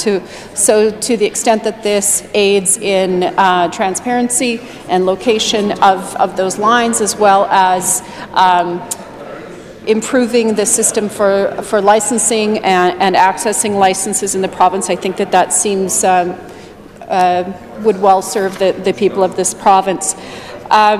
This is also an issue that the auditor has brought up, I think, as recently as 2017, Mr. Speaker, around I'm just going to pull this up, the auditor in 2017 was calling for better pipeline regulations and monitoring in Saskatchewan, and I think that certainly is something that is very important. I know the people whose drinking water was impacted that year with that spill certainly would agree to that. But there are other reasons, Mr. Speaker.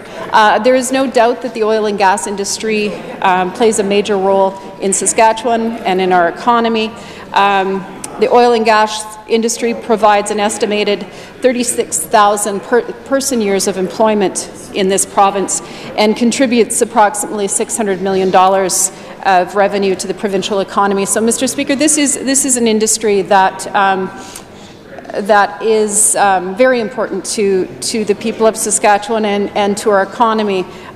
Certainly for those who live and work in communities supported by the oil and gas industry, those who work in those jobs, but also the revenue that comes into provincial coffers to pay for things like hospitals and classrooms and highways. So, Mr. Speaker, I think that there is broad support on both sides of the House for that contribution, and also broad support for the need to ensure that all people in this province have access to things like safe drinking water, and that there is proper oversight for these pipelines in the province. Again, for safety reasons, but also the high level of confidence in the safety of these pipelines, both for people who live near them, but also consumer confidence does, in the long run, lend support to the industry. We have seen some concerns. My colleague, the member for Athabasca, noted one of the overarching concerns when we're talking about pipelines and flow lines is the duty to consult and the history of consultation with First Nations communities, something we certainly saw in the case of the Kinder Morgan pipeline. The absence of that consultation has pipeline halted, Mr. Speaker. It is important that we get the safety aspect and the regulation aspect and the public confidence aspect of pipelines right up front, so that we're not dealing with cleanup after the fact, something that rhetoric won't be able to fix. It is very important that we take a long-term and a broad approach to this, a very level-headed approach to it, and not make decisions based on rhetoric or polar political interests. So, Mr. Speaker, to the extent to which this piece of legislation does, again, as I said, improve transparency, improves access both for industry and for the public to this process, to the pipeline and flow line information in the province, I think that will well serve the people of Saskatchewan. I suspect that the critic on this side will have a number of more technical questions than I can provide here this afternoon. But again, I recognize that the attention to the safety, the regulation, and the clarity and transparency when it comes to pipelines is a priority worth pursuing. I would look further to comments from other members of the opposition on this piece of legislation, Mr. Speaker. But with that, I think that I am coming to the end of my own observations and questions, and we'll move to adjourn debate on Bill number 148, the Pipeline Amendment Act. Afterward. Member has moved to adjourn debate. Is it the pleasure of the Assembly to adopt the motion? Carried. Government orders adjourn debates. Item number 16. Resume debate on the second reading motion for Bill number 149, the Regional Policing Amendment Act 2018. Ms. Rancourt. Recognize the member for Saskatoon, Newtana. Thank you very much, Mr. Speaker. I'm rising today to enter into the debate regarding an act being cited as the Regional Policing Amendment Act 2018. Ordinarily, one of the first places we go to for an insight into what the intention of this bill is to the minister's comments in the second reading speech. And unfortunately, the minister's speech on this is very, very sparse and actually doesn't really describe at all what the intent, well, it describes what I think the intent might be, but it doesn't describe the changes that are being proposed. And Mr. Speaker, other than some minor changes to some wording in various sections, I think the real focus of the bill is the repeal of the existing sections 28 to 30 and substitution with a new section 28.1, 29, and 30. But as I look through this, Mr. Speaker, there really isn't any big changes. The existing act allows for a regional police agreement under section 28. 2 or more municipalities can enter an agreement for policing, and if it's going to be policed pursuant to the agreement, it goes on to describe if it's not within the geographical limits of the municipalities, they can enter into another agreement, and they confirm it by a bylaw, and they can't withdraw without approval of Lieutenant Governor and Council. If we look at the new section 28, it talks about creating a regional policing service can be entered into, and it's much more specific here now. In the first act it says municipalities, but now there's a list of municipalities including people with less than 500 population. I'm not sure that was precluded by the first bill or the existing bill, the Police Act of 1990. So we'll have to ask some questions about that in terms of why it's being spelled out so specifically in the new section when it seems to have been covered quite comprehensively in the existing bill. There's probably more detail in the new section about what can be in a regional police service agreement, but ordinarily that's the kind of stuff that we find in the regulations, Mr. Speaker. So I don't know if this is just sort of a way to make noise about this, but I really don't understand what's being changed here. The second new section is withdrawal from the agreement, which is covered in the existing bill. The funding is the new section 29. Well, that wasn't included in the original bill that I can see, although I'm not sure that it's not there either, so that's something we'd have to look at as well. And then a board for the Regional Police Service, well, that's in the existing bill. So, Mr. Speaker, it seems like there isn't really much being changed here, and unfortunately, the Minister's comments don't give us a lot of insight. She did say it was supposed to address issues surrounding rural crime. But, Mr. Speaker, I think main issues that rural areas are facing is actually lack of funding to address the issues in relation to rural crime. And that's not addressed at all in this bill, because I don't think this government is going to commit to any new money for redrawing the boundaries of what a regional police service might look like. So I'm just wondering if this bill is a bit of a shell game in terms of just moving things around a little bit, but not really changing anything in particular. And, you know, it's interesting that this is being promoted as a way to address issues surrounding rural crime. You know, we had the Minister of Social Services yesterday in the media talking about child apprehension and its connection to rural crime, which he didn't explain. And so I think there's a lot of unanswered threads out there, Mr. Speaker, about what exactly this government's talking about when they're talking about rural crime. And I look forward to committee on this bill. Actually, I think it will be very interesting to get a sense of what's actually being changed here. Because, again, is this just moving the shells around so that it looks like something's being done, when in fact it's already being done? Or the option is definitely there for municipalities to enter into regional policing service now. So that's, I think, the main questions that we will have. Like the minister said, adding rural municipalities to regional policing provisions will provide them with an additional policing option. Well, that already exists.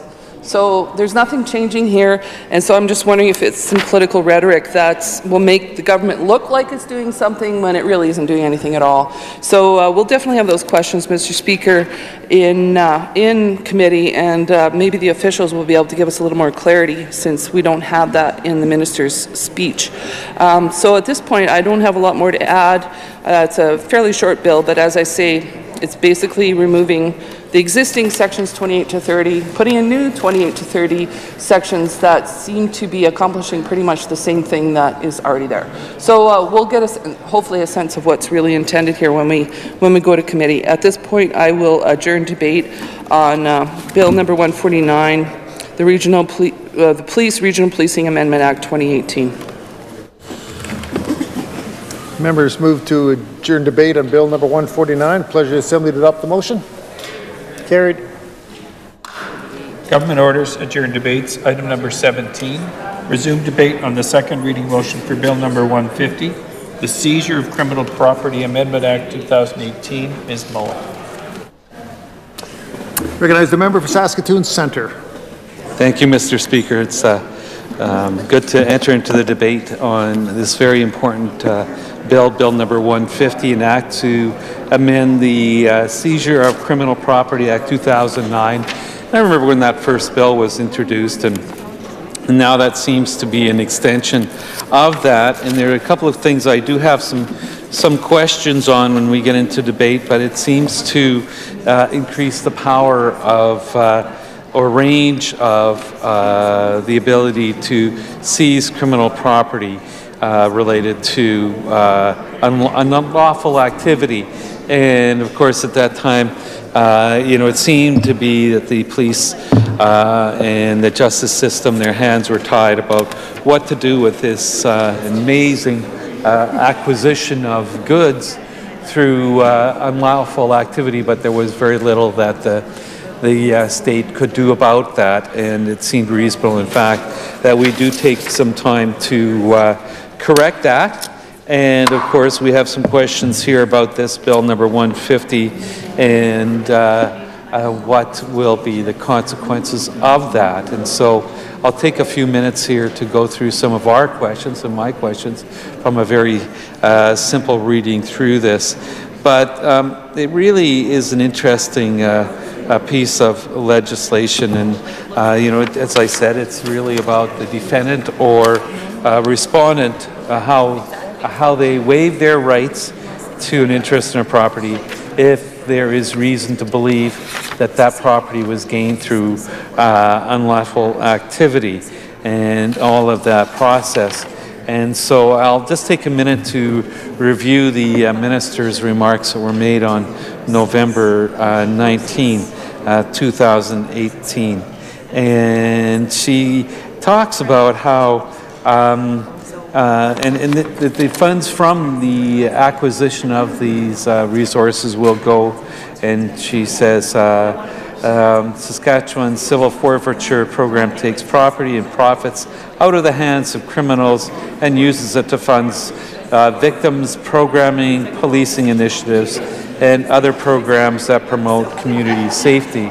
And, it just reminded me right away of what we heard about SGI and the cameras and the fines that were accruing from there, and how that had been originally set out as a pilot with the different municipalities, and how those funds were going to be used for community safety and initiatives to promote that kind of thing. But now we understand that actually the funds are going to be going largely to the GRF, and that made a lot of people unhappy. The mayors, I know the mayor in my city of Saskatoon, the mayor of Regina, were unhappy that this was a significant amount of money that they were losing, the SGI money, that they were being used to promote safety, particularly around schools, and they were going to be left holding the bag, that people expected those programs to continue,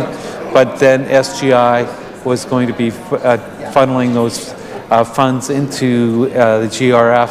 And of course, many people at the time felt that, really, on one hand, it's great to be using technology, but on the other hand, it was amazing how technology could work so quickly to identify who the speeder was and what the infraction was, whether it was turning right on a stop sign, but how slow justice moved to let people know, because part of the process of justice is that through penalty, you would hope people's behavior changes, and changes for the good. But in fact, SGI was moving relatively slow with the issuing or the justice system of the tickets, and therefore people were left open to doing the same thing many times. In fact, there was a news story in the Star Phoenix about how a company that worked on 33rd in Saskatoon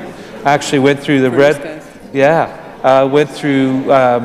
had got several tickets for turning right on a red light, and didn't realize that that was a problem until they received several fines. Now, they probably would have changed after the first time if it had happened that they had got the ticket in a timely manner, i.e. the old-fashioned way with a police officer catching them on the corner and having the fine instantaneously given, and people know right away. But in fact, there was a time lag.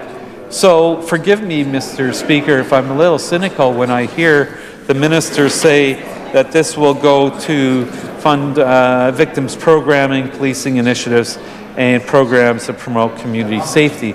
These folks are very good at what sounds like a pretty good idea for how to deal with the money, and it's not a small pool of money. I understand that 2 years ago was 1.2 million, and that last year was 800 and some thousand. That's a significant amount of money, and it could be used in a productive way. But we would have a lot of questions to see, so how is that money actually flowing to police initiatives? My colleague was just talking about a bill that required more policing, and then the question is who's going to be paying for that? Will there actually be resources for that kind of thing? And I think that's what people want to see. They want to see attention given to the root causes.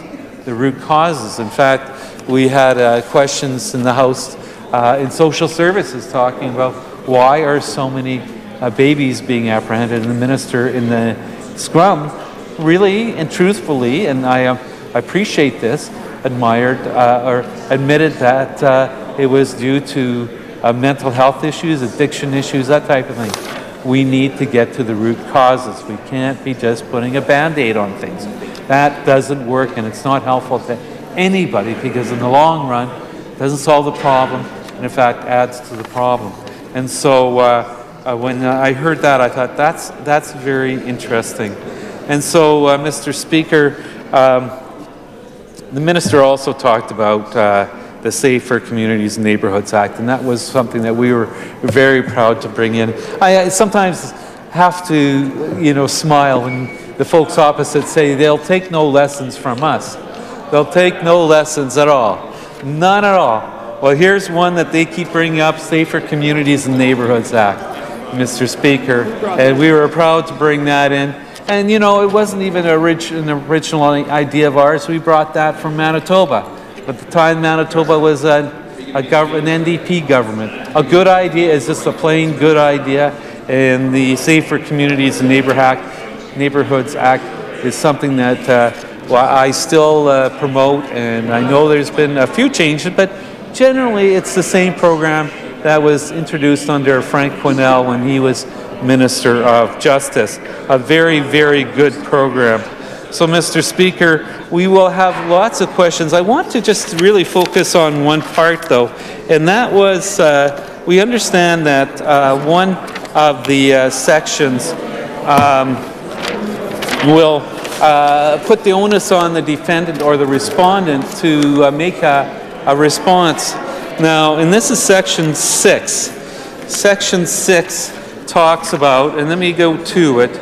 It's Section 10.3 is amended, and it's Section 6 of the bill, but the Act, Section 10.3 is amended, and the following subsections are added after 10.3.5. If a person failed to provide an address to the law enforcement agency that seized the subject property, or the director is unable to verify the address given, the notice to be given by the director pursuant to this section may be given by publishing the notice on the ministry's website to the attention of the person for whom the property was seized. Now, Mr. Speaker, I'm not going to be a defense lawyer here or anything like that, but I have to say that I know this is getting pretty slippery here when you have to be watching the ministry's Minister of Justice's website to make sure your name doesn't appear, so your car isn't seized or your house isn't seized. Don't get started on his Twitter feed. Yeah, or pretty soon this is going to be the old Twitter feed. So I do have to wonder about that, and it talks about how it's going to be set out. And the notice pursuant to the section that is published on the ministry's website in accordance with subsection 6 is deemed to have served on the 10th business day after the date of which the notice was first published. Now, Mr. Speaker, this again, I have to say that, and of course some of these crimes are very, very serious and need much attention. But I do have to say that I've had concerns raised, and again, it's interesting, and we need to have questions with SGI, particularly around driver's licenses that have been revoked or lost. Well, revoked is, I'll just leave it at that, where people thought they still had a driver's license, and they didn't. They had lost their driver's license, but did not receive notice by mail, but it was deemed to have been served notice through regular mail, and for some reason the mail wasn't delivered. In the old days, the good old days, you would get it by registered mail, and somebody would have to sign for it, and you would have to, there would be a trail, a paper trail. So somebody could say, well, I just didn't know I lost my license. That just doesn't seem possible. How would you not know that you hadn't lost your license. Well, when when it's being sent out, the notice is being sent out by regular mail, that could happen. That could happen, and there's no paper trail. So here we have a situation where the person has 10 days to respond. Now, for some reason, if the director feels they don't have a good address, now, and it's up to that person to make the decision, there is no sort of appealing that. The director has the full power. They may put it on the ministry's website, and then on the 10th day, it's game over. You've lost, you have forfeited whatever has been seized. Now, Mr. Speaker, as I said, I'm not a defense lawyer, but I do think there has to be some sort of due process here, and everybody does deserve something. And I'm not sure if that meets the test of a paper trail. Can you argue that that's all fair? I'm not sure. I'm not sure. If that happened to me or somebody I cared about and said, gee, I lost my car 10th day because I didn't realize my name was on the minister's website, I don't know if that's a fair process. So we'll have some questions about that. Yeah. So, Mr. Speaker, as I said, I have some questions about where will the money go and what's happening with that. You know, I understand that there's a significant amount of money involved in some crimes. You know, we've seen that, I know, in my hometown, when we talk about particularly the drug trade, and it's a horrific thing, and we need to do all we can. We certainly shouldn't let criminals acquire fortune at the expense of, through the gains of crime. That is not what I'm arguing. What I'm saying is there unintended consequences that some lawyers could have a heyday. Has this been well thought out? Will this meet the test in court for being reasonable? I'm not sure. I don't know. But I do have a lot of questions. And so with that, Mr. Speaker, I know that we've got a lot of work to get through today, and we'll have lots of questions. Be interested to hear what the Minister of Justice has to say about this, and all the names up on his website, and how that all works, I'm not sure. At any rate, Mr. Speaker, I would move adjournment on Bill number 150. Thank you very much. Members move to adjourn debate on Bill number 150. Pleasure to somebody to adopt the motion. Carried. Adjourn debates. Item number 18. Resume debate on the second reading motion on Bill number 151, the Personal Property Security Amendment Act 2018. Ms. Sproul. I recognize the member for Regina Elphinstone Centre. Thank you very much, Mr. Speaker. As always, glad to join debate, take my place in this assembly, and speak out on the issues of the day. In this case, being Bill number 151, the Personal Property Security Amendment Act 2018. This one's certainly interesting, Mr. Speaker. I wouldn't want to say otherwise. And in terms of the purchase money security interests in inventory issues that have been addressed in this particular piece of legislation, it's an interesting piece of legislation. Always interesting to see this government's various and sundry forays into regulating commerce, electronic and or otherwise. But Mr. Speaker, in terms of updating the 1993 Personal Property Security Act, wherein lenders and sellers secured payment of a debt and established priority over other creditors by registering their security interest in the personal property of a debtor in the personal property registry. Mr. Speaker, in the second reading speech of the minister, which was sort of notable for its brevity, brevity, of course, being the soul of wit, but I don't know if that really worked out in terms of what the minister had to say, but he did reference the good work of Professor Ron Cumming. Again, this is by the minister's recognition. Long a leader in the development and operation of the personal property law and registries in Canada. All I have to do to get my legal colleagues sort of up in arms is just say, you know, Personal Property Security Amendment Act in there, you know. Look at them go, look at them go. They're perked right up, perked right up. Okay, maybe not up in arms, maybe just very keenly interested. And there's also certainly, you know, they're vouching for the minister's opinion of the work of Professor Cumming and the authority contained therein. But certainly, Mr. Speaker, in terms of this bill setting out to establish the procedures to be observed in the control of the electronic record of a transaction, updating the definitions and language used in the previous act, as I've said, outlining the purpose of a purchase money security interest in inventory, setting out the general rules determining the validity of interest by the law of the jurisdiction in which the collateral is situated, always critical in these matters, Mr. Speaker, wherein it provides for a process to continue out of province perfection of goods that are relocated to Saskatchewan by timely re-registration and perfection in Saskatchewan,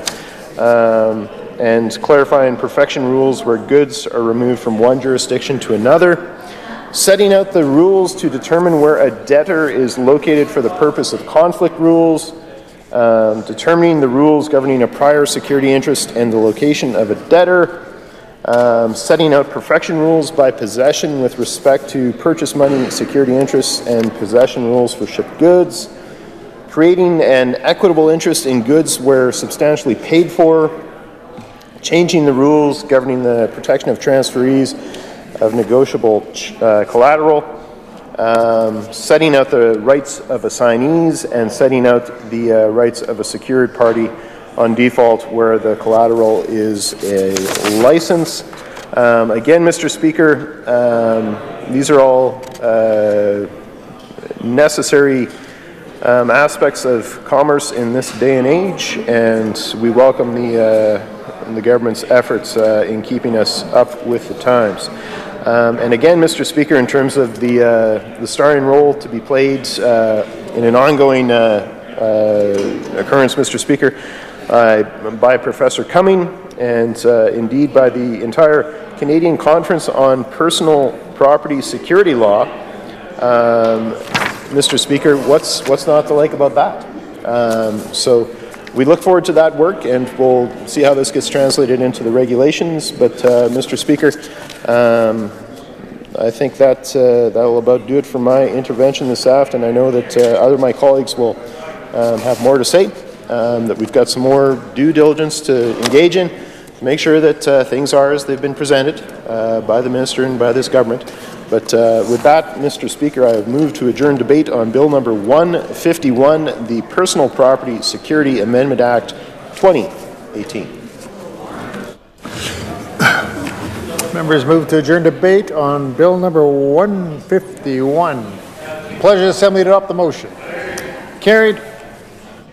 Adjourn debates. Item number 5. Resume debate in the second reading. Motion on Bill number 133, the Legislative Assembly Elections Dates Amendment Act 2018. Mr. Vermette. I recognize the member from Athabasca. Thank you very much, Mr. Speaker. I'm pleased to enter into the debate 133, the Legislative Assembly Election Dates Amendment Act 2018. And what the Act does, Mr. Speaker, it talks about setting the next election day for Monday, October 26, 2020, and establishes that future elections must be held at least every 4 years on the last Monday of October, Mr. Speaker. So what do we do about the election results, or the election day that has been set here, Mr. Speaker? As we've indicated time and time again, we in the opposition feel that the date that has been moved has been there to serve the Saskatchewan Party's political purposes, Mr. Speaker. The NDP believe that because there's a fall election in 2020, the municipalities will be holding election at the same time frame. There was discussion on when should the province hold the next election that's supposed to be slated for the year 2020. And we suggested, as the official opposition, that perhaps we should have the election in June of 2020 and then allow for a separation of time from June to November to have the municipal election, because people on many occasions do get, quite frankly, frustrated and tired with elections back to back. The problem was further complicated with the fact that they're going to have a federal election in the fall of 2019, and then a year later a provincial election in 2020, and then 2 weeks after this suggested date by the SAS party, we're going to have a municipal election. So we couldn't understand, Mr. Speaker, why would the SAS party not hold an election in June of 2020? And our argument was further supported by the notion that it does give the governing party a full 4-year mandate from June of April rather, of 2016 to June of 2020. But no, this government decided they wanted 6 more months, an unearned 6 more months, and extended the election date from June of 2020 down to November of 2020. So, Mr. Speaker, we can't figure out why they would move the election process 6 months further down the timetable. We obviously know that there is some nefarious concept behind the reason why they're moving these dates to that particular time frame, and we're going to find out exactly the date, Mr. Speaker. Now, before we get to that process, I would like to suggest that I would ask the member from Regina Walsh Acres and the member from Saskatoon Eastview that they should maybe move the federal election the same time as we're having our provincial election, because the advantage there, Mr. Speaker, as both of them are nominated candidates for the Conservative Party of Saskatchewan, so it makes them conservatives. That's what they are, and they right now, being nominated candidates, are sitting in the comforts of this particular assembly by day, and by evening and by weekend they're raging campaigners, Mr. Speaker. And when I see them in the assembly, the first thing that goes into my mind is another day, another dollar on the campaign trail. And the reason why I'm making this a point, Mr. Speaker, is because if we move the election date as being proposed here, and we ask the federal government, to move their date to 2020 as well, that'll give both these nominated candidates an extra year's income and an extra year timetable to campaign for votes. So we would hope that they would see the logic in that, Mr. Speaker, because as we speak, both of these Conservative nominated candidates are making $100,000 a year to campaign as provincial or federal nominated Conservative candidates. So we would ask them to do the right thing. If you're a federally nominated candidate and you have aspirations to leave this place, then do it and assume your role as a federally nominated candidate. But no, Mr. Speaker, they never spoke up. They sat on their hands and they continued supporting notions of this bill by saying the longer we get to sit here, the more salary we make and the more campaigning we can get done. The bottom line is that on the fixed election day, that's exactly what happens when you run into this process.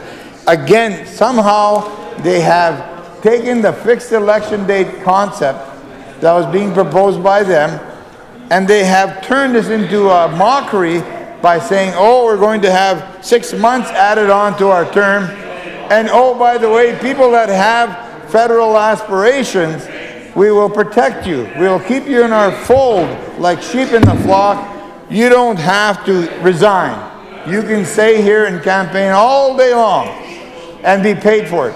That is something that is of a great concern, Mr. Speaker. So I want to recap to the people that are listening the reason why this bill really takes away from the whole notion of democracy. First of all, we have people voting for this bill that are federally nominated Conservative candidates that are going to run federally in 2019. Less than a year away, Mr. Speaker. They have refused to step down as MLAs. They continue sitting in the Assembly, drawing an MLA salary, and they continue campaigning, like I said, raging campaigners at night and on the weekend, Mr. Speaker, and they are not going to, they're not going to do the right and honorable thing and have the courage to say, if I want to be a federal candidate, I'm no longer going to occupy an MLA seat, so I'm going to step down as an MLA and I'm going to run federally, and I'll have the courage to run federally a year from now. But no, Mr. Speaker, their confidence level on winning the election is low, as we all know, but they sit in the Assembly and vote on bills of this sort. That is what I'm making reference to this particular bill, Mr. Speaker, where they get to choose the election date.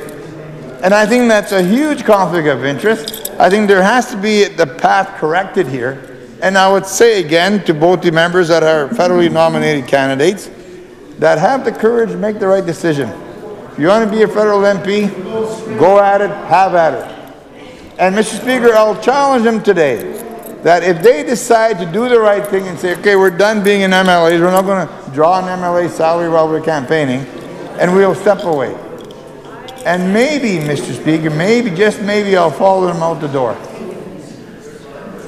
We've got the courage and conviction to do the right thing. I would challenge them to do the same thing today. And Mr. Speaker, you will see they will not rise to the occasion. They'll continue sitting in their provincial chairs while campaigning for a federal seat. And yet we hear them all the time saying, oh, we're not conservatives. Well,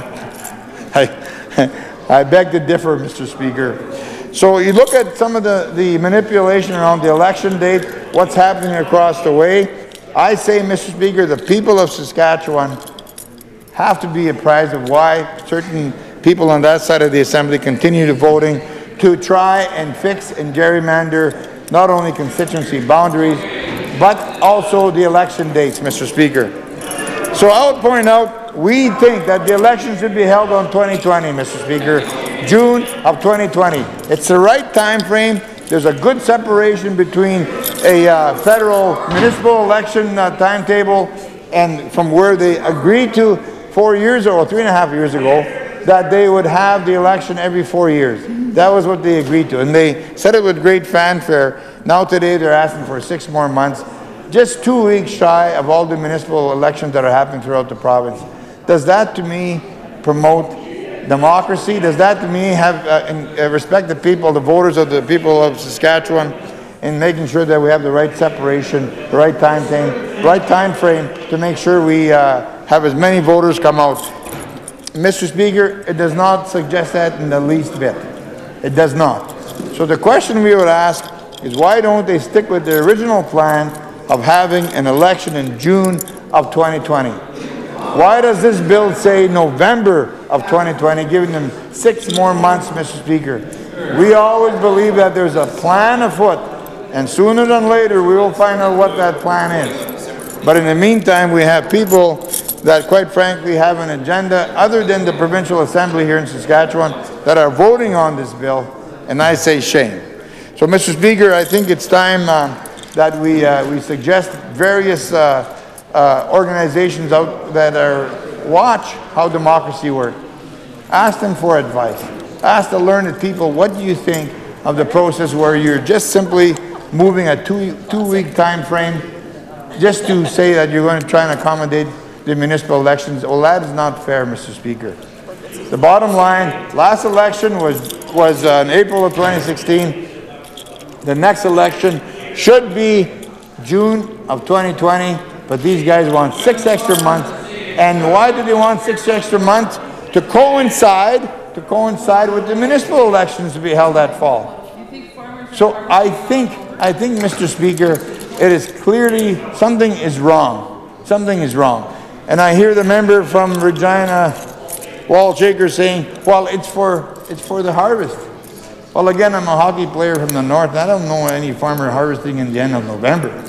I may be wrong, Mr. Speaker, but again, being from northern Saskatchewan, I don't think they harvest in the dead of winter, do they? I might be wrong. You know, because again, I'm just a northern hockey player visiting here in this fine assembly. But so all they can argue, Mr. Speaker, there's no argument on their side other than that there's a political agenda afoot. And that does a great disservice to this great hall of democracy, and more so to the democracy that was built on many of our people that served in World War I and World War II and continue to serve throughout the world today. They fought for freedom, they fought for democracy, and when I see activity of this sort that affects and there is a negative effect on what the principle of democracy is all about, it really is discouraging, Mr. Speaker. That's right. I look at the voter suppression tactics that have been undertaken by the Saskatchewan Party. That is also a great disservice. And that's why I pay very close attention to what the member from Moose Jaw North or Moose Jaw Waccamaw, when he talks about the veterans in the Assembly. I believe in order to respect the veterans of this Assembly, we must honor their service each and every day. I strongly believe in the fact that many of these veterans that have served in the past and those that have served recently and those that continue to serve, that's what they expect of their sacrifice. That they don't expect to see anything else but a true democracy being run by responsible, good citizens that they have entrusted that democracy on, Mr. Speaker. Now, I watch very carefully the member from Moose Jaw North, Mr. Speaker. I think it's Moose Jaw North, or Waccamaw. I watch very carefully, Mr. Speaker, on how he's going to vote on this bill. To me, that does a great disservice to the word democracy, Mr. Speaker. I'm going to watch how he votes. I'm going to watch how he votes. When clearly the solution was afforded to them 4 years later, and they want 6 extra months. 6 extra months free ride. And that, Mr. Speaker, is a great disservice to the democracy of this country. A democracy built on the backs of people that gave us that freedom, Mr. Speaker, and that is the people that served and continue to serve in our armed forces. So I'm going to watch what that member does. I'm going to watch how he votes, Mr. Speaker, and he better vote on the notion that democracy should never be circumvented. Never be circumvented.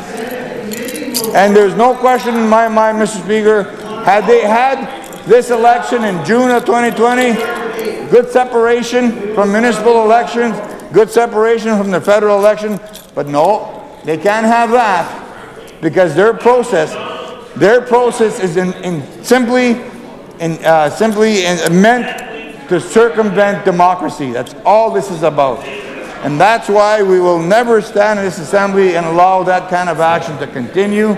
And Mr. Speaker, I would point out we have a lot more to say about this particular bill, but at this time I move that we adjourn debate on Bill 133 on the Election Dates Act. Members move to adjourn debate on Bill number 133. Pleasure of the Assembly to adopt the motion. Carried. Government orders adjourn debates. Item number 2, resume debate in the second reading motion for Bill number 134, the Local Government Election Amendment Act 2018. Ms. Rancourt. Recognize the member for Saskatoon, Newtana. Thank you very much, Mr. Speaker. This bill is closely tied to the previous bill that my colleague from the North so eloquently spoke to, because it's intimately tied together, unfortunately. Rather too much together as far as I'm concerned, Mr. Speaker, because what this bill is doing is establishing the date for the local government elections, which of course is municipal elections. And ordinarily, as you know, they're usually a year apart at least, and now here we have them being set about 2 weeks apart, Mr. Speaker, and I think much will be said about this choice because it's not a good choice. It's a bad choice by this government, and I think it's going to severely impact the ability of local governments and provincial nominations and provincial election campaigns as well, and it'll really jam a lot of people. So you have to really question why. And what is the impetus for this? There's really no sort of credible reason being given by the government that we can identify to date, and it's somewhat disturbing and I think really unfortunate that this is something that the best they can come up with, basically, Mr. Speaker, because extending their mandate, you know, I was looking back at some of the old Hansards, Mr. Speaker. Extending their mandate, the big talk about a 4-year election period, and they're only 1 for 3, Mr. Speaker, in their current period as government. 1 for 3. Can't get it right the second time or the third time, and here we have extended mandates, which we know was the bane of the Saskatchewan government back in the 80s, Mr. Speaker. It was Premier Devine who seemed to enjoy these long periods without going to the people for a mandate, and it's really sad to see this government picking up on that practice once again, and also jamming local municipal elections in the same breath, Mr. Speaker, at least within the same suite of legislation.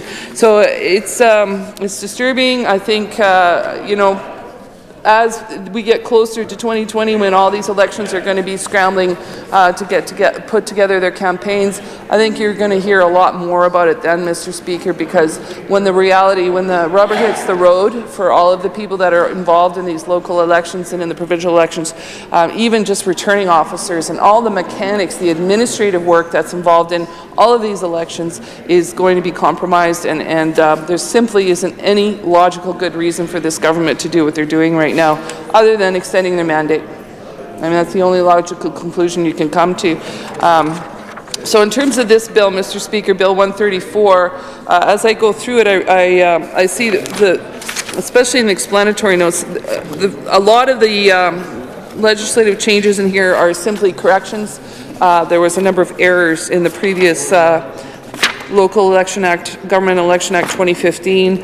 The other piece that is a major part of this bill is they're proposing to repeal the Controverted Municipal Elections Act completely, and then they're now putting it in as a part in this act, Part X1.1 or XI.1 of the new act. So we haven't, I haven't been able to really refer to the Controverted Municipal Election Act, but this section is all about, I think, complaints and appeals when it comes to the results of the municipal election. So I'll just make sure I can refer to that XI. It's a long section and it involves a lot of new sections. Sorry, I'm in the wrong bill here, Mr. Speaker. Part XI, controverted elections, so it deals with bribery, undue influence, allowable election expenses, and then penalties for bribery or undue influence, reports, witnesses, and all the, I guess, the court-related processes that would have to come into play if there is allegations of bribery or corruption, Mr. Speaker. So that's something that's a big change to this bill because it's originally in a different bill, but that's where it's at, and we'll have to look at it closely in committee. The other one interesting change I find is a change to amendment to Section 42, where at this point in time, this is relating to the qualifications of the candidates. So I'll just look at the original section, Mr. Speaker, before I talk to the amendment. The Section 42 currently says candidates have to be 18 years old, they can't be disqualified pursuant to the Act, they have to be a Canadian citizen, resided in Saskatchewan for 6 months before, and that's basically it. But there's this new clause being added, which I think is kind of interesting, and it's sub 2, and it will read, the Lieutenant Governor and Council may make regulations respecting any other matter necessary for determining a person's eligibility as a candidate. I talk about this often, Mr. Deputy Speaker, but it's particularly concerning in this case when we don't see the rules in the Act. If you want to run as a local candidate in a local election, it should be very clear what the requirements are. And for the Lieutenant Governor and Council to be able to pass a regulation saying you can't have blonde hair, or you can't be over 40, or I mean, there's all sorts of things that could happen that would be really possibly contravening their rights under the Charter of Rights and Freedoms. You can't have a certain sexual orientation, for example, Mr. Speaker.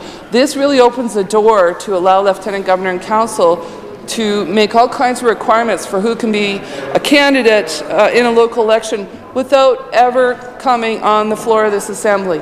And, Mr. Speaker, it makes me very uncomfortable when I see these kinds of provisions being put into a legislation such as our democratic elections here in this province. It's very concerning, and I think we'll definitely want to understand why the government would feel fit to allow Cabinet, essentially, to decide who is eligible to run for a local municipal election. Because, Mr. Speaker, I feel that it's wrong.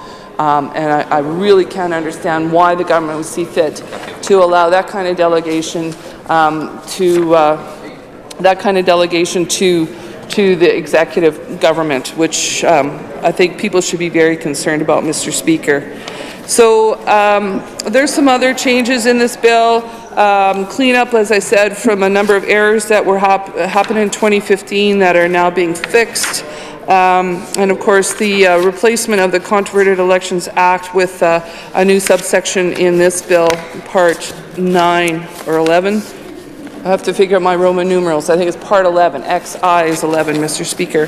So, and one other thing I do want to give a plug for today is our library is having a open house, and I happened to pop in there earlier, and they actually are giving out bookmarks with crayons. If you want to de-stress, Mr. Speaker, it's a great opportunity. They have other things that you can take part in. They also have a game called Democracy Now!, and it's about Saskatchewan history, so you can test your Saskatchewan history knowledge as well. But at this point in time, Mr. Speaker, a lot of concerns. I think you will hear across the board a lot of concerns about this bill and about the previous bill, about jamming our democratic elections into a 2-week period for absolutely no given reason, Mr. Speaker. Also, you know, allowing this government to extend 2 times out of 3 the election period from 4 years to 4.5 years. Mr. Speaker, that's not acceptable. It's not needed, it's not required, it's not acceptable. This was a huge concern to Saskatchewan people in the 90s. Changes were made in the 91 and in 2004, and your own government, Mr. Speaker, brought in a fixed election date. But as I say, it's 2 strikes already, and they've only had, you know, 3 at-bats, and they've struck out twice. So it's concerning, and you really have to. I wish we could really understand the motivation behind wanting to extend their mandate beyond 48 months when there were so many members across the way that expressed support. They supported a 48-month period, and then they can't follow it. So what's going on, Mr. Speaker? Yeah. Real problem over there. Anyways, I think at this point, lots of my colleagues want to comment on this bill as well, but I will, at this point, move to adjourn. Which bill are we on? You wouldn't have been afraid to go to the voters. Bill number 134, the Local Government Election Act 2015, or an act to amend the Local Government Election Act 2015 and to repeal the Controverted Municipal Elections Act and to make consequential amendments to the Time Act. The member from Nutana has moved to adjourn debate on Bill number 134. It's the pleasure of the Assembly to adopt the motion. Carried.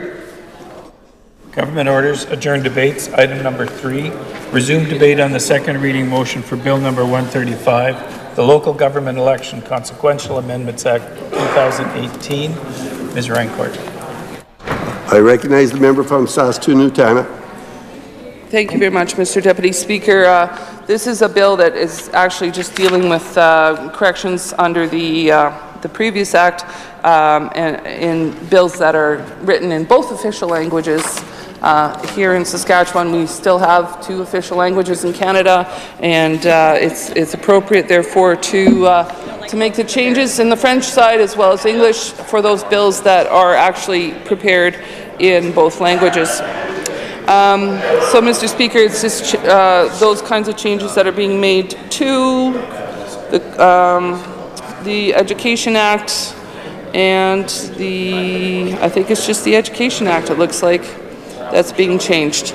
So that's really all that's happening in this bill. It's a very short bill. It's just, again, striking to me to see such confidence and arrogance coming from the other side, and yet not having the courage to call an election in 48 months. It's just really incomprehensible, Mr. Speaker, and comments from across the way show me that hubris is alive and well, and I think it's really not serving the people of Saskatchewan well. It's not serving our democracy well.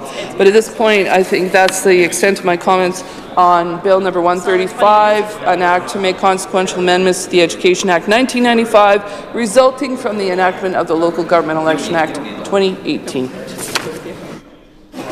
The member from Newtana Saskatoon-Newtana has moved to adjourn debate on Bill number 135. Is it the pleasure of the Assembly to adopt the motion? Carried.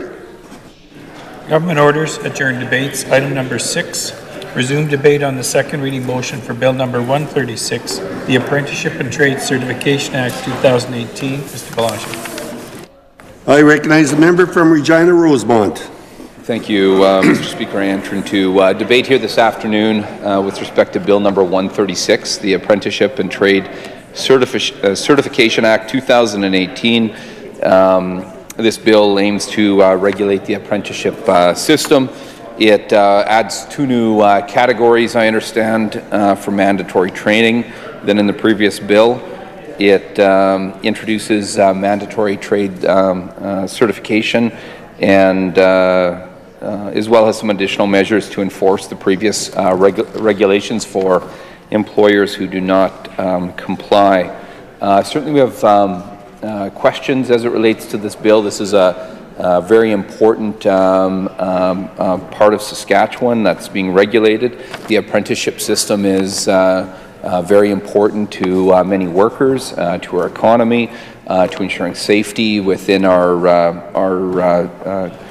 construction industry, Mr. Speaker. So certainly we'll be consulting with all stakeholders in this sector to make sure that this legislation is indeed improving the circumstances for workers and for the industry and for safety for all. Certainly there's questions that we have relating to this piece of legislation with respect to what impact this bill would have on Saskatchewan trades people, as well around the demand for apprentices and journey persons, Mr. Speaker. Certainly we see on many fronts the Sask Party government pursuing what would really be sort of a privatized, low-wage, outsourced economy, Mr. Speaker, which is really failing Saskatchewan people, putting the livelihoods of many at risk, Mr. Speaker. So we don't have a lot of faith or trust in the Sask Party government when it comes to this very important industry and when it comes to apprenticeship and the very important role it plays. So consultation will be important on that front. When I think of those tradespeople across our province as well that have literally built Saskatchewan, Mr. Speaker, and will be a key part of building our future, we owe it to them to make sure that any changes that are brought forward are in the long-term interests of our province, Mr. Speaker. And I think of a couple areas I hear from these tradespeople all the time, Mr. Deputy Speaker, is that the choices that the Sask Party government have made have really made our economy much weaker than it should be, Mr. Speaker. They've taken the jobs away from many tradespeople across this province, Mr. Speaker, and I'm hearing great disappointment and often devastation as a result of the choices to relentlessly outsource public projects, Mr. Speaker, whether it's schools or whether it's Crown projects like the Chinook Power Station. We see a government that far too often has shut out Saskatchewan companies, Saskatchewan workers from tendering in those processes, which prevents best value for taxpayers, Mr. Speaker, failing to provide as competitive as an tendering environment as possible, but also then shutting Saskatchewan companies and Saskatchewan workers out from that very important work of building our province, Mr. Speaker. And as you see, our unemployment rate at an alarmingly high level right now, when you see jobs that have been shed in the construction sector, Mr. Speaker, and when you see the kind of deficits that this government has run and the kind of mess that they've made of our finances, $7.8 billion in debt to $23 billion in debt, we owe it to Saskatchewan people to get best value for procurement, Mr. Speaker, to not preside over massive overruns that put taxpayers on the hook. And we certainly owe it to Saskatchewan workers and companies to make sure that there's a fair and level playing field for those companies. Shutting out Saskatchewan workers and putting them into unemployment while having companies from around the world being given preferential treatment, Mr. Speaker, is wrong. Simply wrong, Mr. Speaker. And I know as well, I've heard from many of these tradespeople, a lot through the construction industry, a lot through the residential sector, that have really been devastated by the Sask Party's hike to the PST and then the expansion of that onto construction labor. And that's really holding back important investments, important expansions, important builds across our province, and it's costing people their jobs, Mr. Speaker. It's impacting businesses, putting too many into really tight margins, putting many out of business, Mr. Speaker, with a very dramatic effect. So quite simply, the Sask Party's government's PST hike and expansion is the epitome of a job-killing tax as it relates to the construction industry.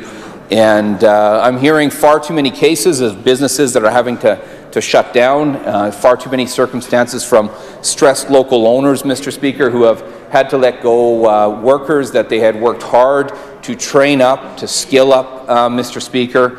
Investments that had been made to ensure we had the skilled labor force our province need, all being gutted right now, Mr. Speaker, because of the economic trough that the Sask Party's put us, this province in, Mr. Speaker. A government that saw a slowing economy and instead of doing all they can to aid job creation and ensure conditions for investment, actually have made things much worse, Mr. Speaker.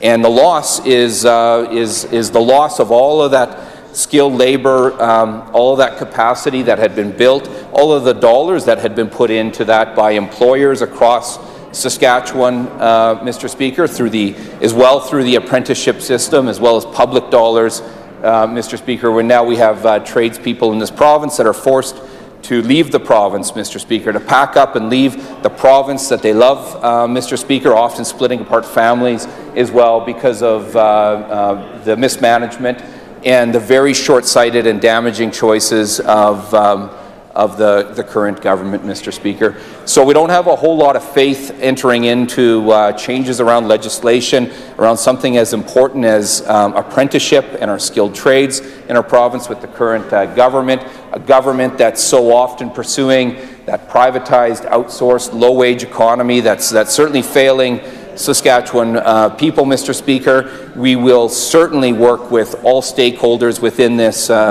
sector to make sure that we examine this legislation, to make sure that we shore up any deficiencies, Mr. Speaker, and that we look for every opportunity to improve the legislation that's before us. But very importantly, we would take a different approach than members opposite who have put the economy into the ditch, Mr. Speaker. We'd fire up jobs across this province. We'd fire up investment across this province, Mr. Speaker, and we'd work with Saskatchewan people, Saskatchewan workers, Saskatchewan businesses to build an economy that works for all. At this point in time, Mr. Speaker, I'd adjourn debate on Bill number 136, the Apprenticeship and Trade Certification Act 2018. The member from Regina Rosemont has moved to adjourn debate on Bill number 136, the Apprentice and Trade Certification Act 2018. It is the pleasure of the Assembly to adopt the motion. Carried. Government orders adjourn debates. Item number 7. Resume debate on the second reading motion for Bill number 137, the Sask Energy Miscellaneous Amendment Act 2018. Mr. Belanger. I recognize the member from Regina Lakeview. Thank you, Mr. Deputy Speaker. It is my pleasure to rise again this afternoon and enter into debate on Bill number 137, the Sask Energy Miscellaneous Amendment Act of 2018. Mr. Speaker, this is a very small bill, one page in total, but with some very significant consequences were we to see this bill passed by this Assembly. I was reviewing some of the comments that my colleagues had with regard to this bill, and I look at some of the comments from November 14th, 2018 from my colleague from Newtana, specifically with regard to Section 20, the proposed amendments to Section 24. This is the proposed change, that the following subsection is added after 24(1). Sub 1(1), an approval by the Lieutenant Governor and Council pursuant to subsection 1 may be made with respect to a particular case or may be general in nature. Mr. Speaker, what this is referring to is the exclusivity rights of Sask Energy, which supplies natural gas in our province. Of course, a much valued Crown corporation in the province, one that brings a lot of value to the people of Saskatchewan and regulates rates in a way that are affordable for people all around Saskatchewan. This government knows very well that they cannot come straight at our Crown corporations. They have tried in various, I will give them creative ways to privatize our Crown corporations. The most recent reiteration or attempt at that was Bill number 40, which we saw proposed and eventually partially repealed and then fully repealed, if I remember the chain of events correctly. And for those who maybe have forgotten that bit of folly, that was a proposal to change the definition of privatization of Crown corporations in the province to include up to 49%, selling 49% of a Crown corporation, but still wouldn't constitute privatization. This government was intent that we needed this change to the legislation or to the definition of privatization because, well, honestly, I can't remember why exactly that was, and I don't think they did in the end when they repealed it, Mr. Speaker. But of course, the people of Saskatchewan saw it for what it was, and that was a stealthy attempt at privatization of Crown corporations. Now, time and again, when this government tries to touch Crown corporations, the people of Saskatchewan rise up. We have seen various promises by this government prior to elections to not touch the Crowns. I'm forgetting all of the taglines from various campaigns, but we know that they are many. So here we have again, in this bill, another shot at Sask Energy that would allow changes to happen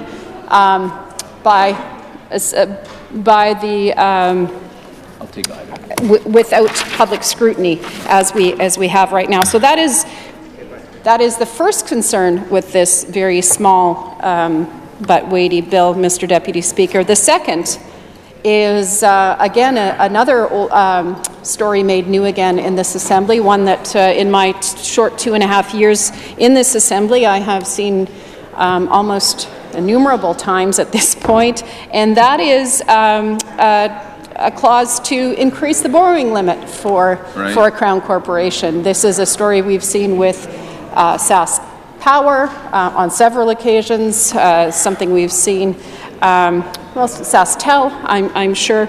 In this case, what is proposed is an increase of that borrowing limit from $1.7 billion up to $2.5 billion.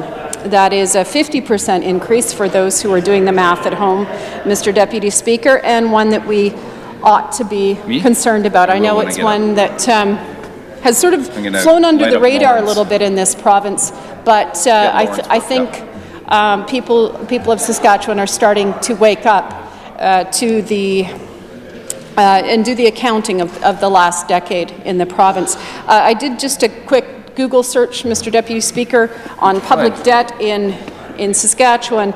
The first two articles that came up were interesting. The first one was Saskatchewan approves a $6 million in borrowing from the Leader Post, August 14th, 2018. And $6 bill.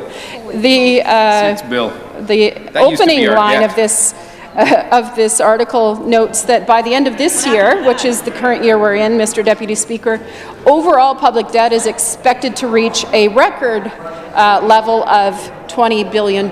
So that was only the first article. The second was from March 25th, 2017, a little bit further back, but nevertheless still relevant. Right. And that was proclaiming on the former Premier's record that his legacy may now be growing debt, Mr. Deputy Speaker. And certainly when you look at the numbers in the last decade in this province, there are some very concerning questions.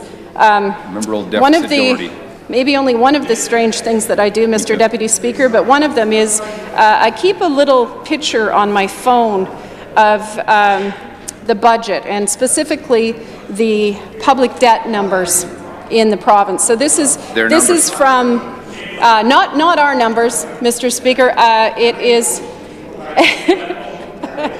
the members opposite would like me to table it. Well, it is very readily available on finance.gov.sk.ca, and I believe it's page 38 of the most recent budget, Mr. Speaker. And what we see here is a chart that follows the public debt in Saskatchewan from 2008 up to the projections for 2021. What some people find very surprising, people that I know that support this side of the House, and also people, maybe particularly people that support that side of the House, is just how rapidly these numbers have grown over the last decade. Astronomical. If you look at, there was a slight dip, I will give credit where it's due, from 2008 to 2009. That's when they drained the rainy day fund. I believe that's when the $1.6 billion from the rainy day fund went into the GRF. So, but there was a reduction there. Found money.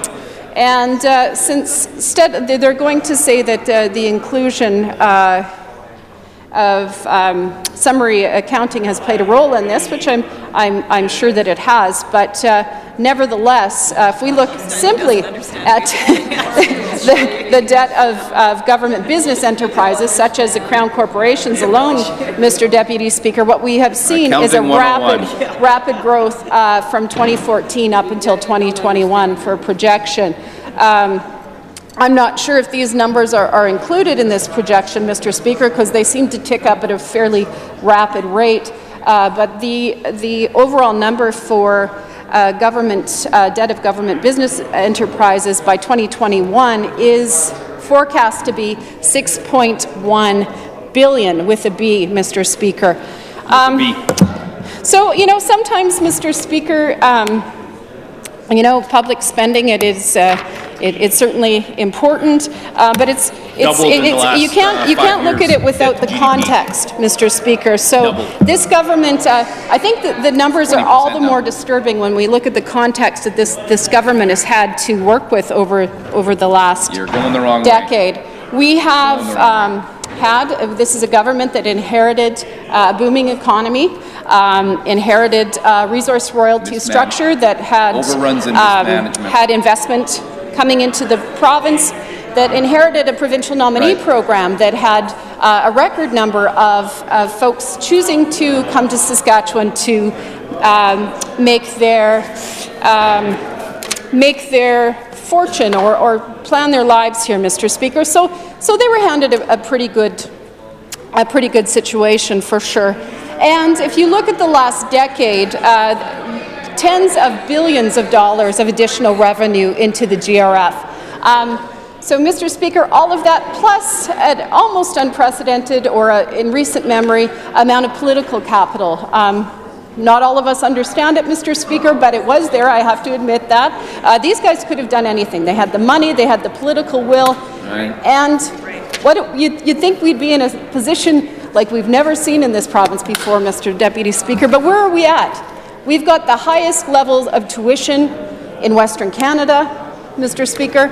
We have a record amount of student debt. We have university students being the fastest growing population who are using the food bank or new users of food banks in the province, Mr. Speaker. Unfortunately, the also rising numbers amongst children and seniors, Mr. Speaker, which is frankly nothing less than appalling. Subclause 15.1. We have double the rates of domestic violence anywhere in the country. We have the lowest minimum wage. We have epidemic rates of HIV. We have increasing crime rates. We have halting restaurant receipts. We have plummeting construction starts and loss of jobs. Mr. Speaker, this is the legacy. All that plus $23 billion in debt after a decade of record revenue. Yeah. So, Mr. Speaker, again, as I said, context is important. I think we need to be asking why this government is again coming to mortgage our crowns. This is debt, of course, that's going to be kicked down to our children to pay along with all the environmental issues that we are kicking down to them. And Mr. Speaker, to say that it's disappointing doesn't touch it after a decade. So there are so many questions here. I hope that this bill gets the attention that it deserves, because this is a very concerning bill. For some reasons that we have continued, concerns that we continue to have repeatedly with this government, namely along the themes of stealthy privatization and increasing debt, with little return for the average person in this province. So, again, I know that my colleagues will want to pay proper scrutiny to this bill, to raise the concerns both in this Assembly and in committee and hopefully publicly as well. But I have come to the end of my remarks on this bill this afternoon, and with that I will move to adjourn debate on Bill number 137. The member from Regina Lakeview has moved to adjourn debate on Bill number 137, the Sask Energy Miscellaneous Amendment Act 2018. It's the pleasure of the Assembly to adopt the motion. Carried. Government orders, adjourn debates. Item number 4, resume debate on the second reading motion for Bill number 138, the Miscellaneous Statutes Government Relations Enforcement Measures Amendment Act 2018. Mr. Balasha. I recognize the member from Saskatoon Centre. Thank you very much, Mr. Deputy Speaker. It's a pleasure to rise and enter into this debate. An act to amend certain acts respecting enforcement measures, and of course it's the amendment to the Amusement Ride Safety Act. And some days when I'm sitting in here, I think we're a bit of an amusement ride, and there should be some safety issues here as well. You know, and when I was thinking about, you know, chirping in their sleep, and how the folks over there, it's just a low murmur of chirp, chirp, chirp. And do they chirp in their sleep, Mr. Deputy Speaker? That's the question. And are there any regulations about chirping?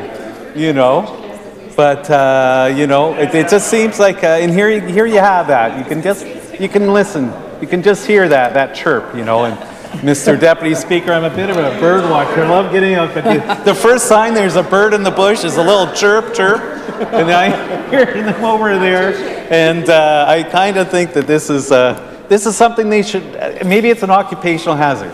Chirping in your sleep. You go home and you sort of have to unwind and get that chirping out of you. You know, let it go, let it go, let it go, Mr. Deputy Speaker. And so I'm not sure if one of the acts that they are going to be looking at is around that. But regardless, Mr. Speaker, I know people are anxious to go. We have lots of work to cover, but this is a very important piece of legislation, and I have to still think that after all these years, they are still searching out the word department and replacing it with ministry. And you know, if it's taken them this long to find the last vestiges of the word department, and that's going to be gone. The last amusement ride will be closed down for the summer, and they'll be still looking for the word department. Right. And crossing that out and putting their little green and yellow swirl. You know, it served. I don't know what to think of that, Mr. Speaker, but of course, always, see, there you go. No, I think there's a turkey in the bush over there. that little turkey in the bush over in that far corner. I don't need the snoozing. He woke up and he's... Mr. Deputy Speaker, I don't know if they want to join in, but here... Mr. Deputy Speaker, we're getting close to the hour, and I do want to make sure I make some points here, but I get distracted. I want to look over there, but it does no good. It does no good.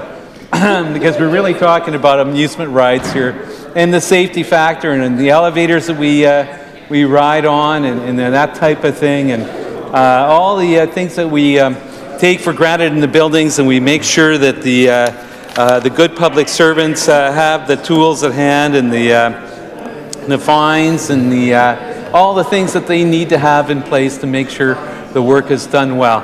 So I know that there will be issues that we have, and it gives the Chief Inspector the power to issue compliance orders. Of course, this is not anything like the greenhouse gas bill, where we have flexible compliance requirements, and how that might be flexible. All depends on what's really happening. But I think this is an important thing to do. And so, Mr. Speaker, with that, I know we'll have questions, and probably better technical questions at the Minister. It's interesting, I was reading the Minister's remarks, and they were one of the longer ones. It seems to be something that can be maybe more well explained, and so they're willing to give a better speech. But at any rate, with that, I'm ready to move on, and so I'm going to say that we're going to adjourn debate on Bill number 138, an act to amend certain acts respecting enforcement measures. I do so move. Thank you very much. The member from Saskatoon Centre. I realize that the member has some fans on this side of the House, but perhaps we'll just attend to business. The member from Saskatoon Centre has moved to adjourn debate on Bill number 138. Is the pleasure of the Assembly to adopt the motion? Carried. Government orders, adjourn debates. Item number 8, resume debate on the second reading motion for Bill number 139, the Foreign Worker Recruitment and Immigration Services Amendment Act 2018. Mr. Vermette. I recognize the member from Regina Rosemont. Thank you, Mr. Speaker. It's my pleasure to enter into debate this afternoon as it relates to Bill number 139, the Foreign Worker Recruitment and Immigration Services Amendment Act 2018. I've read some of the comments from the Minister, Mr. Speaker, with respect to the intentions of this bill, and the intentions seem certainly reasonable, Mr. Speaker. Like anything, though, with respect to the Sask Party government, the devil's in the detail. It's critical that we ensure consultation with stakeholders, Mr. Speaker, because far too often we see an agenda being rammed forward that's not in the interests of the province, Mr. Speaker. But on this front here, it's incredibly important that we ensure integrity to the immigration services and the system and those services that are provided to those that are moving, building their lives, coming to Saskatchewan, to Canada to build their lives, Mr. Speaker. And it's important to make sure that vulnerable workers are protected, like all workers, Mr. Speaker. And so certainly we've got questions as we engage in the scrutiny of this piece of legislation. It's fair to say that our province has been, built on that proud foundation of Indigenous peoples, Mr. Speaker. Speaking here today on Treaty 4 lands and the homeland of the Métis, it's been built by waves upon waves of people from all around the world, Mr. Speaker, that have contributed and helped to build and better our province, and that continues to this day, and it provides a lot of promise and hope for the future of our province. With respect to that, it's important that we make sure that the economic conditions are in place that allow all to access good quality employment and post-secondary education that they deserve, Mr. Speaker, and make sure as well that people are treated fairly. And I would go back to changes that were made a number of years ago while the Sask Party government was in power that really gutted the family class of immigration within this province, Mr. Speaker. And it changed rules that had a real impact on so many people that had sacrificed so much to move to Saskatchewan, to Canada, to build their lives here, in so doing, building and bettering our province. But the deal was broken with the government as it related to the family class, Mr. Speaker, and of course it's very important for those that are choosing to build and their lives here within the province, Mr. Speaker, that they're also able to have family also immigrate and to build their lives here as well, Mr. Speaker. And in fact, it gives long-term security to not just that family and to that resident, to that eventual citizen, Mr. Speaker, but to the ability to retain those individuals that are choosing to build their lives here, because as you have your family built out around, it provides some security and some important social infrastructure, Mr. Speaker, that simply can't be provided by any other agency or program, Mr. Speaker. So I would certainly continue to push the government to on this front and to work to rebuild a family class of immigration. Mr. Speaker, it's important to our economic future, but it's certainly important to the well-being of so many people that have chosen to build their lives here, that have become citizens, Mr. Speaker, and that are a big part of our future. As it relates to other factors that are very important to those that are coming from around the world, we need to, of course, make sure that they're being treated fairly by any agency that might be representing them, and it's critical that this bill improves scrutiny on that front and ensures that the best interests of those that are coming to the province are being served, and that there's protection for people on that front, people and families. And it's incredibly important as well that workers are protected, and that programs like the Foreign Temporary Worker Program aren't exploited, Mr. Speaker, for the detriment of the province as a whole, or ever to put those workers as well in an exploitive situation, Mr. Speaker. Also important to so many that are moving from around the world to build their lives here in this province, has shared with me, and why they move is so often those educational opportunities and economic opportunities.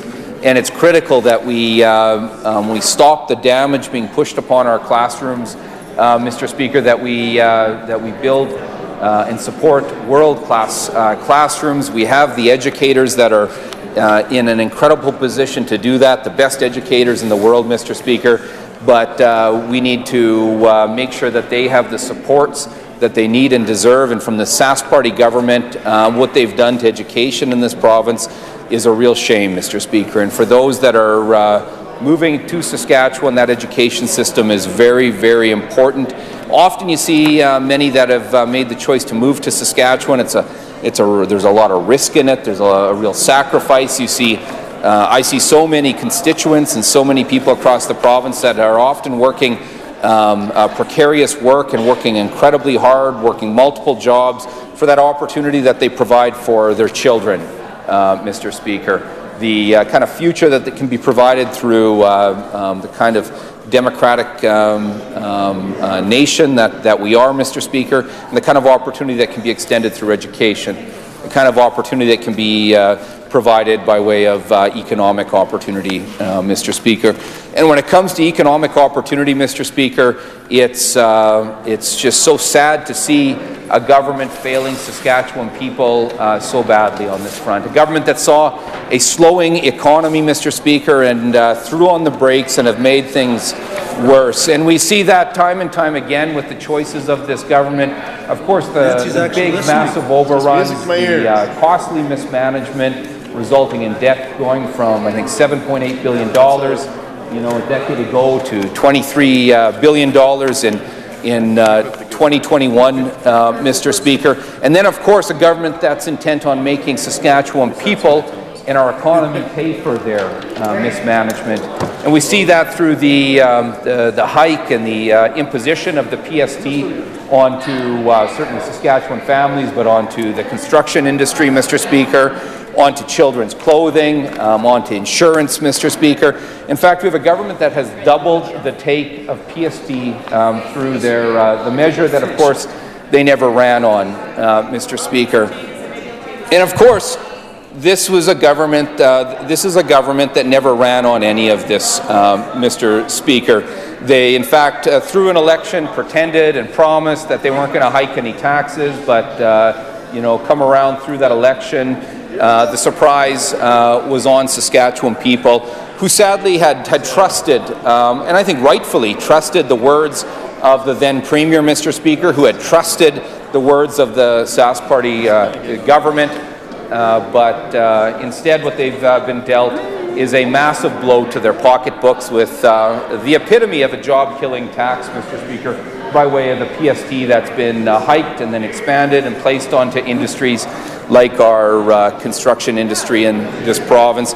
And this hurts our economy, Mr. Speaker. It harms the economies and the household financials of people across this province, and it's displaced and put people out of work throughout our province. And sadly, Mr. Speaker, it's driving Saskatchewan people out of our province, Mr. Speaker, losing that capacity that had been built up by way of skilled labor force, Mr. Speaker, within our province, and leaving people without the opportunity that they so deserve, and certainly squeezing and hurting small businesses across the province, Mr. Speaker. So when it comes to the economic conditions that Saskatchewan people should be able to expect, we see a Sask Party government that has failed miserably.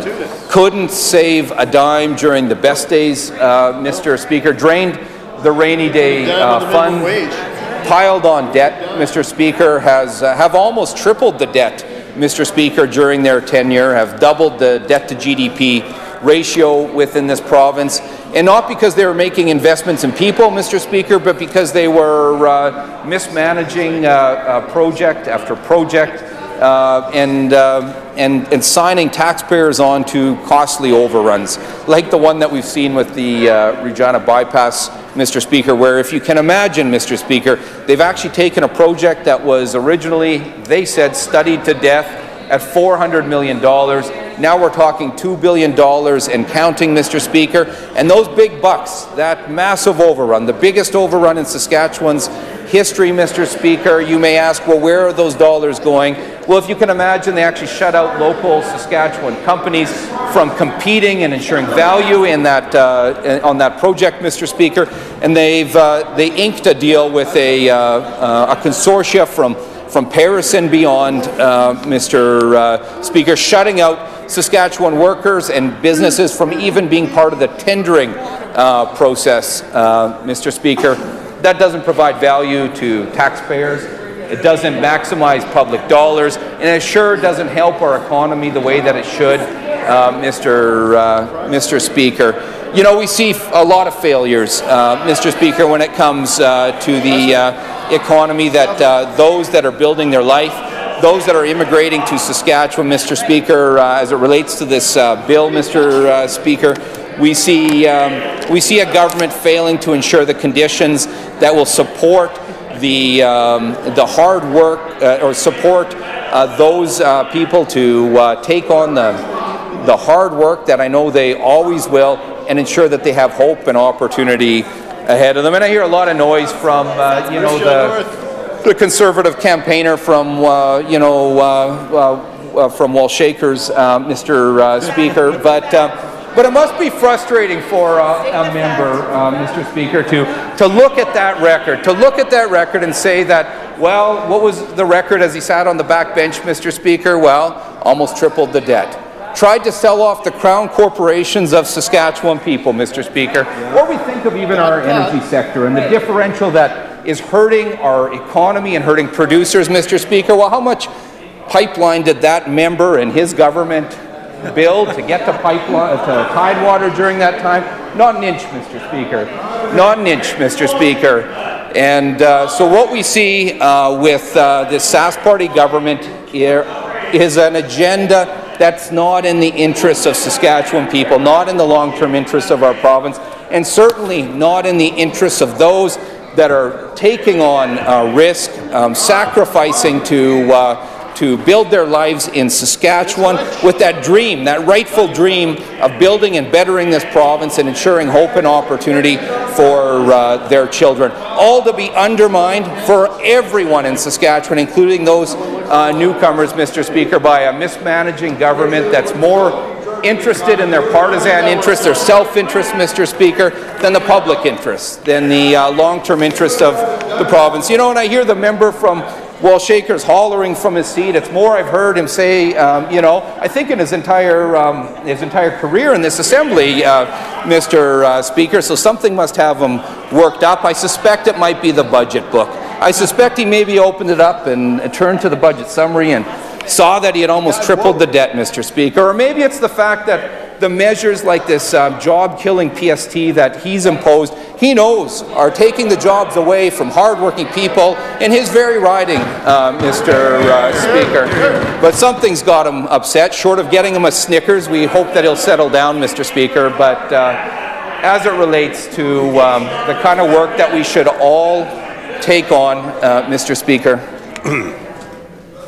there seems to be a lot of chatter. I realize we're getting near the end of the day, but the member from Regina Rosemont has the floor. I recognize the member. Right. I was saying you should save the Snickers for you. I'll just say, Mr. Speaker, that this area of regulation and legislation is important. And back to the start of my remarks is that this province has been built on that foundation of Indigenous peoples. There's a whole lot of important work around ensuring justice after all of the years of injustice on that front. But our province has been built by wave upon wave of people from around the world who have rolled up their sleeves, taken on risk, and worked to build the province that we all love. And we owe it to them to make sure that there's integrity in the way that they're treated, Mr. Speaker, through those processes. And we owe it to them, Mr. Speaker, to make sure that we have the education system in place that will allow their children and all children to succeed, to thrive, Mr. Speaker. I know we have the ingredients to make that happen by way of the incredible teachers that are far too often impeded by the disrespect and the cuts that they're handed by this Sask Party government. And I know that we owe it to those newcomers and to all Saskatchewan people to make sure that we're building an economy that works for everyone, making sure that it has promise, to make sure that it's creating the kind of environment that's creating investment and creating good jobs, and that has dignity for workers, Mr. Speaker. So when it comes to the kind of agenda we see from the Sask Party government, an agenda that's far too often pursuing this privatized, low-wage, outsourced sort of economy, Mr. Speaker, the people recognize that that's not in their interests. Certainly we're on their side on this front, and we'll all work together to build that Saskatchewan that everyone deserves. Mr. Speaker, at this point in time, there will be more scrutiny to this bill important scrutiny to the incredible mismanagement of the Sask Party government, Mr. Speaker, the devastation of jobs and local businesses across our province, and we'll be committed to building the kind of future that works for all. But at this point in time, I'll adjourn debate as it relates to Bill number 139, the Foreign Worker Recruitment and Immigration Services Amendment Act 2018.